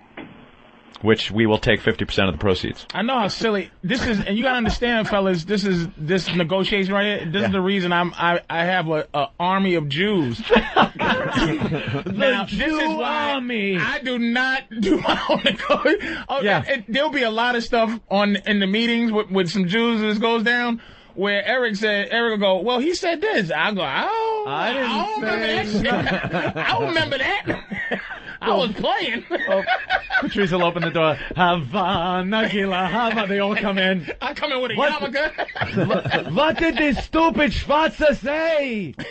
Oy vey, you're giving away the store. I'm down though, Eric. I'm down, man. This is a great opportunity for you. I'm down. This is a terrific All right, opportunity. 52 weeks a year. We got it. Okay. Now, what about your production staff? I mean, so you're going to cover those expenses for the production staff. Well, I actually wanted to snatch these guys. They're good for me. The guys. So our fee. So we'll just pay you a fee, then you'll pay them their fee. And my co-host, right? And you'll pay your co-host, right? So our fee that we pay you, you'll just pay for them. You got to pay your staff. So you're going to out of your cut. Your own show. No, I don't want to. I didn't say that. You just said that. But I want to pay my staff. You just agreed to paying your staff out of your cut. No, I didn't. You just said. Elo. No. Where's the money coming from for his staff? As I said, and he agreed. I will pay you. You'll pay your staff. Well, that's what you just said. I pay you. I'll negotiate an amount then, right? Well, now you got to negotiate more money because now you got to pay your staff. Yeah, I want to pay my staff and my co-host. Good thing you didn't do the money first and then have him come across with that. But I want to go back to this thing about him saying he's going to use 3 hours on the XM platform to plug his other shows because, see, now that is barter and trade. So I need to. But that's not. $500 million lawsuit coming up. Is that how it's done? I don't know. Look at this motherfucker's gonna out-negotiate me. I'm gonna be laying on the ground like Jason Part 9 when he's boiled down to his little boy phase when he comes out the water. I can't fucking all this shit is law shit. I'm just going, man, be fair, nigga. But it ain't like that. So I gotta put my Jews on speed dial. You have to get your Jews. I'm trying my best, but this is get your Jews because you know something. There ain't no noose or a tree. But don't think it ain't going on. As long as I'm feeling it. And Elo, I like you, but when I put the Jews on it, this is nothing personal, right? It won't be the first time I've seen him. Okay, good enough. That's fair. I'm down. So on a personal level, you need some help because this is like Muhammad Ali boxing Chuck Webner. Aren't you watching this? Just going, what's he doing? Like I'm seeing him making mistakes. But Anthony, can you for 5 seconds remember that you fixed the coil in 1996? It's a vague memory. And that that Opie was doing that to you and they're going, you stupid fucking Ixnay on the right. Ixnay on the something, man. Yeah. And you know what the fuck? You live and learn. Yeah, you learn this stuff. He's like, so if I open my big, I'm sitting there going, oh yay, you doing me a favor by cutting out. I'll tell you one thing I never did ever. What? Was negotiate a deal live on the radio without representation. That was your first mistake. Because I'm sure there is a lovely digital copy in all its pureness of this discussion. All this is really is you have no idea digital verbal handshake. There you go. You have no idea what you just agreed to. You're obligated now. What, a digital verbal one? He's going to sue you for damages. By the way, there's things called oral contracts. That we can right. the one. I'm in distress. I got diabetes. My head ain't clear. Right. Very good. And you haven't pooped. I haven't went to the bathroom. Oxy powder, Oxycontin, right? Oxy's all dripping in my colon. I don't know shit, Eric. Hey, Patrice? Yeah. I think we should be friends. Ooh. Oh, okay. Opie's reaching out. I'm reaching out. Okay, till tomorrow. No, I think we're going to be friends. Let's go see a movie or something. Have you seen Scary Movie 4 yet? I want to see that. I saw it the other day. I got cut out of it. I was supposed to be in it. Oh, no way. Yeah, I got cut out of it. Oh, shit. I got cut right out of it, Right which wasn't the a fuck out? super bad thing. How do you get cut out? Aren't Is all the movie jokes bad? like... It's maybe the third or fourth. I don't want to disrespect because the people like me, but it could be. Could have been better. Patrice, what if we did this? What if I represented you and I negotiated with XM? Oh, boy. Hey, that's a great idea. That's something you never want to hear. Why? Aren't you XM? Well, I can remove myself from this equation. So listen, I already got. By the way, I already have a few of the chosen people in place. Hold on, Eric Logan is obviously joking there, but it reminds me of Bruce Mittman in Boston. we were starting to get some popularity, and Ant and I are looking at each other like we're making no money. Ant was living at a chicken farm. I was living in an apartment building with Brazilians that owned chickens. Chicken farm. Where the kids were like using the... Was you a cockfighting referee? In a chicken farm. The kids would use the potholes as a pool. Right. This is how poor the place was that he lived in. Yeah, when it rained, the little Brazilian kids would come out in the big potholes in the parking lot and play like it was a pool. This is when you was on the radio? In Boston. In Boston. With your wife? Yeah. And Patrice, remember, I don't know why I would say that, but in some of these apartment complexes, you got shared space. Mm-hmm. These people would take it upon themselves to take the shared space and make it their space so they can raise chickens. You get patios. You know the patio with the wrought iron little fence around it in the back of an apartment building? You got to put your little hibachi on. Well, these guys would go over the patio and fence it off with chicken wire and load chickens in. And load chickens in. And you'd hear, and they'd have chicken barbecue. Anyway. They'd just cut the chicken up right there. So we were in no shape financially whatsoever, and we're doing great for, Boston AF and Boston radio in general. We're blowing up. And so we start hinting that we maybe need an agent because it was negotiation time. Yeah. And the Chinese restaurant thing that we talked about earlier. Yeah. Yep. And Bruce Mittman, who was the general manager of WAF, he ran the whole show for that radio station, actually said to us that we don't need an agent. He'll negotiate the deal for us. And we're like, but we're negotiating against you. Right. But it's you. Right. You're the guy. So as Eric Logan said, well, who knows me better than me? As he says, I'll cut myself with my deal. I will outwit myself. This actually happened to us. I'm like, but you're the guy we're trying to get more money from. I am dumb, but I ain't stupid. Look how it ended. It worked out well for us. Guys, I was trying to screw you over, but I picked up on it. I just realized that I am a hardcore bastard. I'm hard. This is going to go on for quite a while, boys. So Bruce, when is this deal going to be signed? I'm not done arguing with myself. I'm not done arguing. We're stuck on something I believe could be a deal breaker, boy. And I'm not budging on it, but I think I could get me to budge. And I gotta admit, this negotiation is getting personal. I just told myself that I was a midget, and I wasn't happy that I actually told myself I'm a midget, so I'm fighting back. Fucking Brucey, man. Fucking actually thought that would fly. How do you not love that guy? Guys. How do you not love a guy with a set of balls like Brucey Mittman? Holy shit. I got really blindsided with big business. Big guy in a suit on the phone. I just saw the Enron tapes and thought I knew about business. Patrice. And then you go, hey man, we get the syndication. I'm sitting there going, I really do feel like I should have been oiled down and a motherfucker should have been selling me. Forget about it. I'm going to step out of my role on the show. Uh-huh. Oh, there he goes. He actually stepped. Okay. I do believe that you're very talented, and it's just time to make you a part of this fine channel. All right. And I think you having a show every week would be terrific for everybody involved. Yes. And also with Jimmy blowing up in Hollywood, and he's going to have to, film a second season of Lucky Louie. We want to make you happy as you sit there. Yeah. Fair enough. Mm-hmm. So it's up to Eric Logan to do the right thing. Yeah. Make the deal.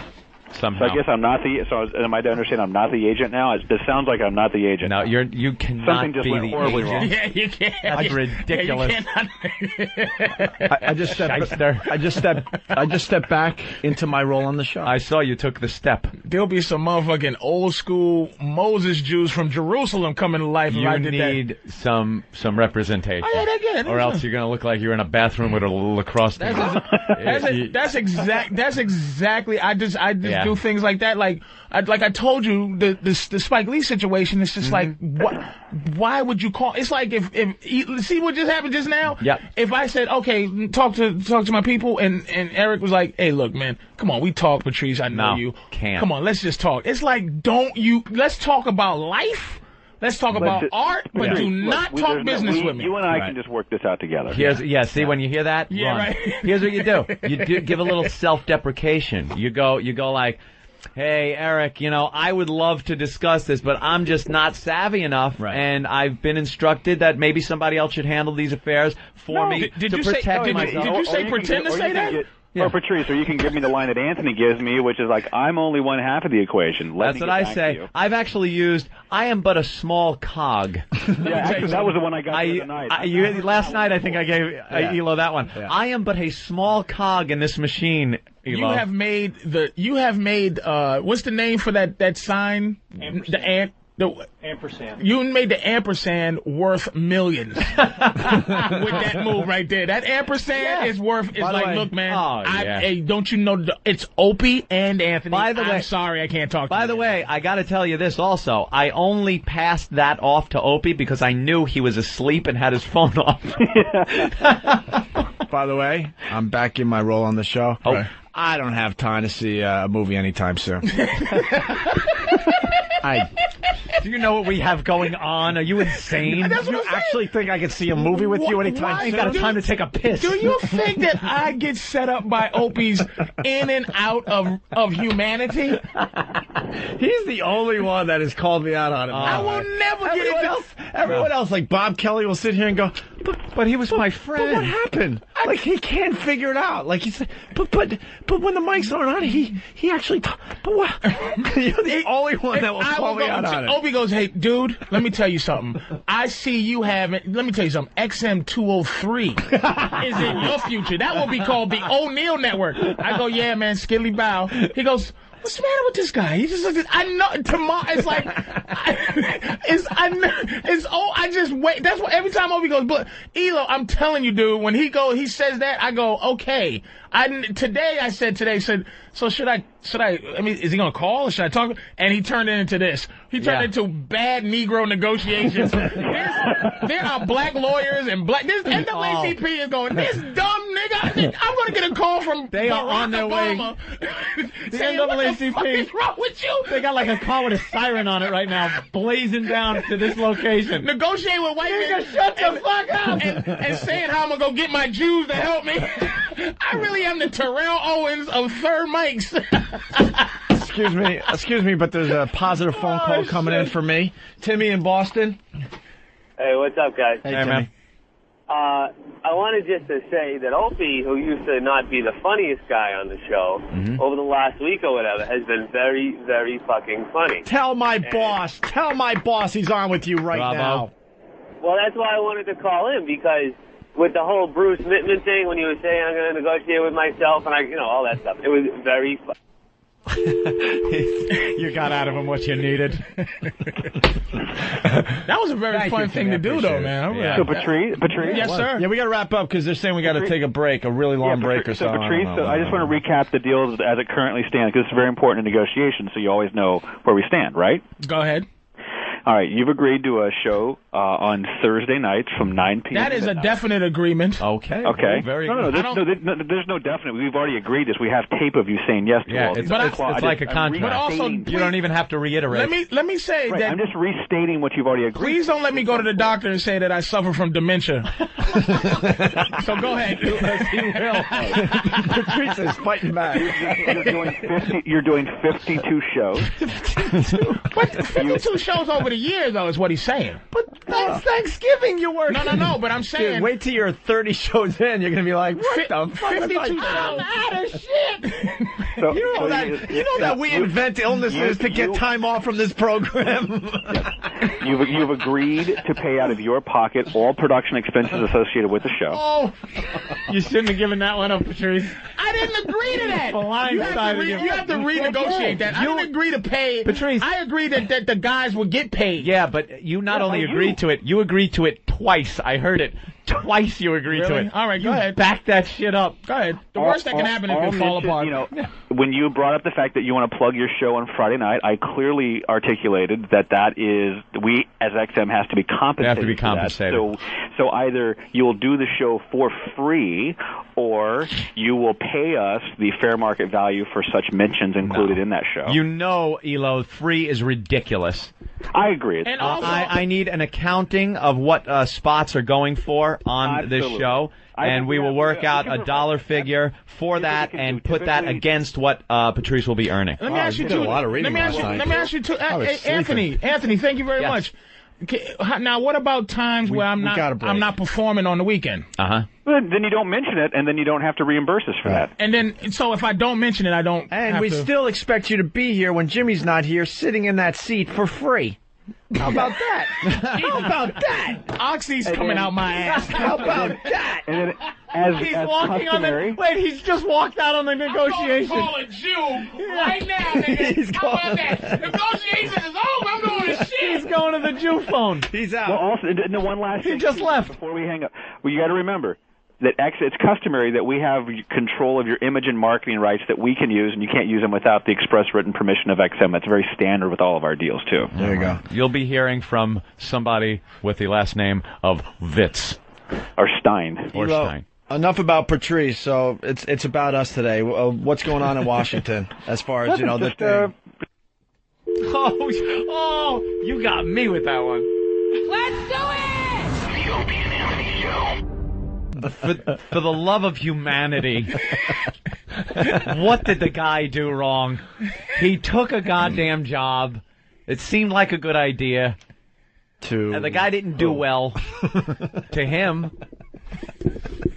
And like, oh my God. What is going on here? No, it is wow, Danny, it looks right on you.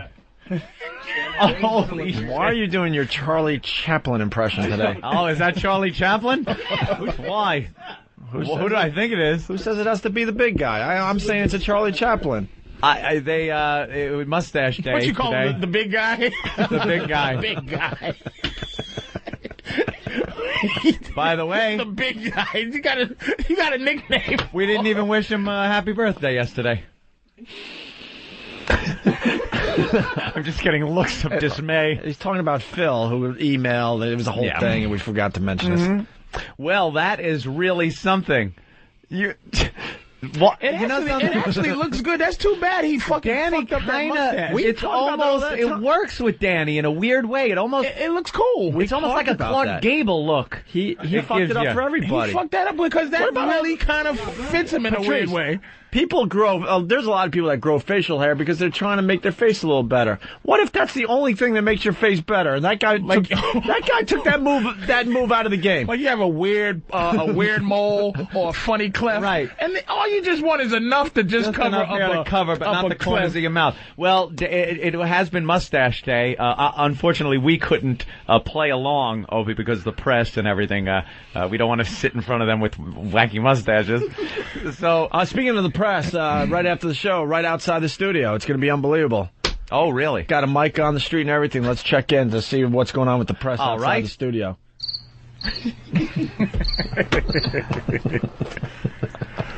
Sounds, wow. How are we going to deal with that? I don't know. Going to need Poe to escort us through the crowd. Yeah. Mustache Day. He looks sexy. He looks like a silent film villain. Right. Yeah, like silent film. It worked. I don't know how a Hitler mustache works for you, Danny, but it really does. Well, I guess that's a compliment in some way. You should keep it, and you should. It's a little. You should keep it. He should like just shape it up a little, make it look, 2006 shaped up. How do you futurize the Hitler mustache? And I gotta tell you, Travis didn't want to. He did not want to. You didn't want to commit. You're a little too far. He didn't want to commit to the style. Yeah, you could have gone closer to the nostrils. No, it's supposed to be pretty much equal with the edges of your nostrils. What a surprise, Travis. Hey, I don't know. Where's Jim Norton? Yeah, not committing to it. You are really just wishy-washy. So we couldn't give up on it because after we knew the bit was kind of dead, we had already been growing out our awful beards for like a week and a half. So we figured we'd just run with it. Yeah. No, we'll throw it up on the website and we'll join Mustache Day ourselves in the very near future. I like it, huh? It's really kind of it doesn't bother alarming me. how it fits you. You know why? Because it's kind of suave, but the big guy's mustache was you kind of wait a minute. Square. You kind of tapered. You gave the edges almost a wing, like a delta wing kind of.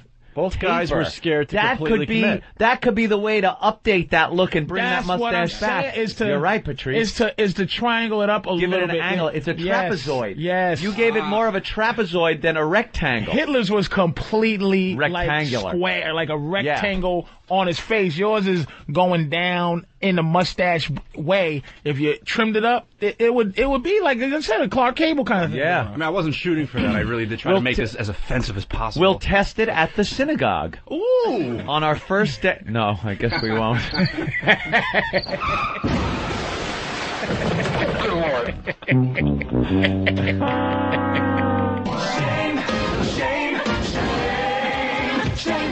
saying that I have the spacely sprockets mustache. That's it. Well, I don't think that'll be on the old Photoshop later on today. All right, we should. Yeah, of course. Yeah. What are you doing? Well, Travis said, "Let's go shave," and I concurred. All right, go shave. There go the guys. I don't know. Let's go to the phone and say hi to Bruce in Arkansas. Bruce, what's up today? Well, yeah, today I learned that Anthony Arafat was a refrigerator repairman yesterday, and Sean Hannity doesn't understand Mustache Day. There you go. Hey, yeah, we did learn that. Ben Stein is asking Patrice a question. Whatever. Ben Stein. Well, there's Ben Stein, and then there's Ben's raw ass who just said Ben Stein. So Ben's raw ass, why don't we start with you? Go ahead. All right. Today I learned that Anthony's hair is commonly referred to as mattress stuffing. Commonly or once today. Once today. Commonly referred to once ever. He didn't say he was a good student. No. Misquoting. This business is the worst. Thanks. But that's what he learned. Patrice always calls it mattress stuffing hair. No, I didn't. I just said that particular picture on the phone. The first time you heard mattress stuffing hair was 1965 as a child growing up. That's what he learned. I never heard mattress stuffing hair. But I've heard a lot of other things, believe me. When we give him the pop quiz, he's going to get an F, but that's what he thought he learned. Commonly, that's one of the news things that they use. I know. This one is commonly known as, because you said it tonight. You're a liar. Ben Stein, what's up? Good morning.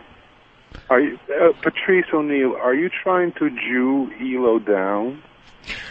Wow, is that a bad Ben Stein impression? Is he? I know. Yeah, he's trying to do. Oof. Let's go to David from Virginia Beach. David. Yeah, I wanted to play what I learned today. Yeah. I learned that after Thanksgiving, I'm going to be able to listen to Patrice. Punch it out, boys. Yes. Patrice will be working while I'll be eating. That's how it should be. Yeah. Well, fellas, I even got to apologize for that one. I just want to say. I'm sorry. I just want to do my last. Hey, how you guys doing? Everything all right? Because when this music stops, people are out of here, just like Pac-Man. You know what this show is like? During the show, it's like you ate all the ghosts of blue, and we're chasing the ghost. Right. Afterwards, after the fucking music, we're back to Pac-Man, getting out of the escape hatches on the side, eating the dots down 57th Street. All eye contact stops. Well, that was fun. Yeah. We start talking in our real voices and everything. Well, that was fun. Fuck you, Inky Dinky and whatever the fuck. Hey, Ant, man, I really love your Schwarzenegger impression. Really, motherfucker? Well, see you next month when I do it again. That's great. Where's the fucking elevator? When am I gotta stand and talk to this guy? Let's go to Ben. Another Ben. Ben, what did you learn on the show today? It's Ben Day. Hey, what's up, man? What's up, man? I learned that 4 Jews beats a full house. Yes. There you go. We did, and Howie cards. Terrence. Yeah, this is Terrence. I learned today that Patrice knows how to bend over in front of Eric Logan and take it up the ass. Well, you know, I can't even lie about that. Jared in Boston. Hey, I learned that you can be racist, but don't be mean. Punching out. Let's go to Steve in New York. Steve? Yeah, today I learned that Howard just don't care. Yeah, we're going to see how much he doesn't care in the coming weeks. Thank you, Steve. Wow, you actually went off the script with Steve I'm sorry. taking that call. I was feeling brave. Yeah. I said, what the hell? Hey, Patrice O'Neal, thanks very much. Yeah, no problem. Tomorrow night on this fine channel, 8 to 10. Black Phillip, yes, sir. Check it out. Love Advice. It's a great show if you haven't checked it out yet. It really is. And we'll see all you questions Monday. answered Monday. And we'll see all you questions answered Monday. And we'll see all you questions answered Monday. And we'll see all you questions answered Monday. And we'll see all you questions answered Monday. And we'll see all you questions answered Monday. And we'll see all you questions answered Monday. And we'll see all you questions answered Monday. And we'll see all you questions answered Monday. And we'll see all you questions answered Monday. And we'll see all you questions answered Monday. And we'll see all you questions answered Monday. And we'll see all you questions answered Monday. And we'll see all you questions answered Monday. And we'll see all you questions answered Monday. And we'll see all you questions answered Monday. And we'll see all you questions answered Monday. And we'll see all you questions answered Monday. And we'll see all you questions answered Monday. And we'll see all you questions answered.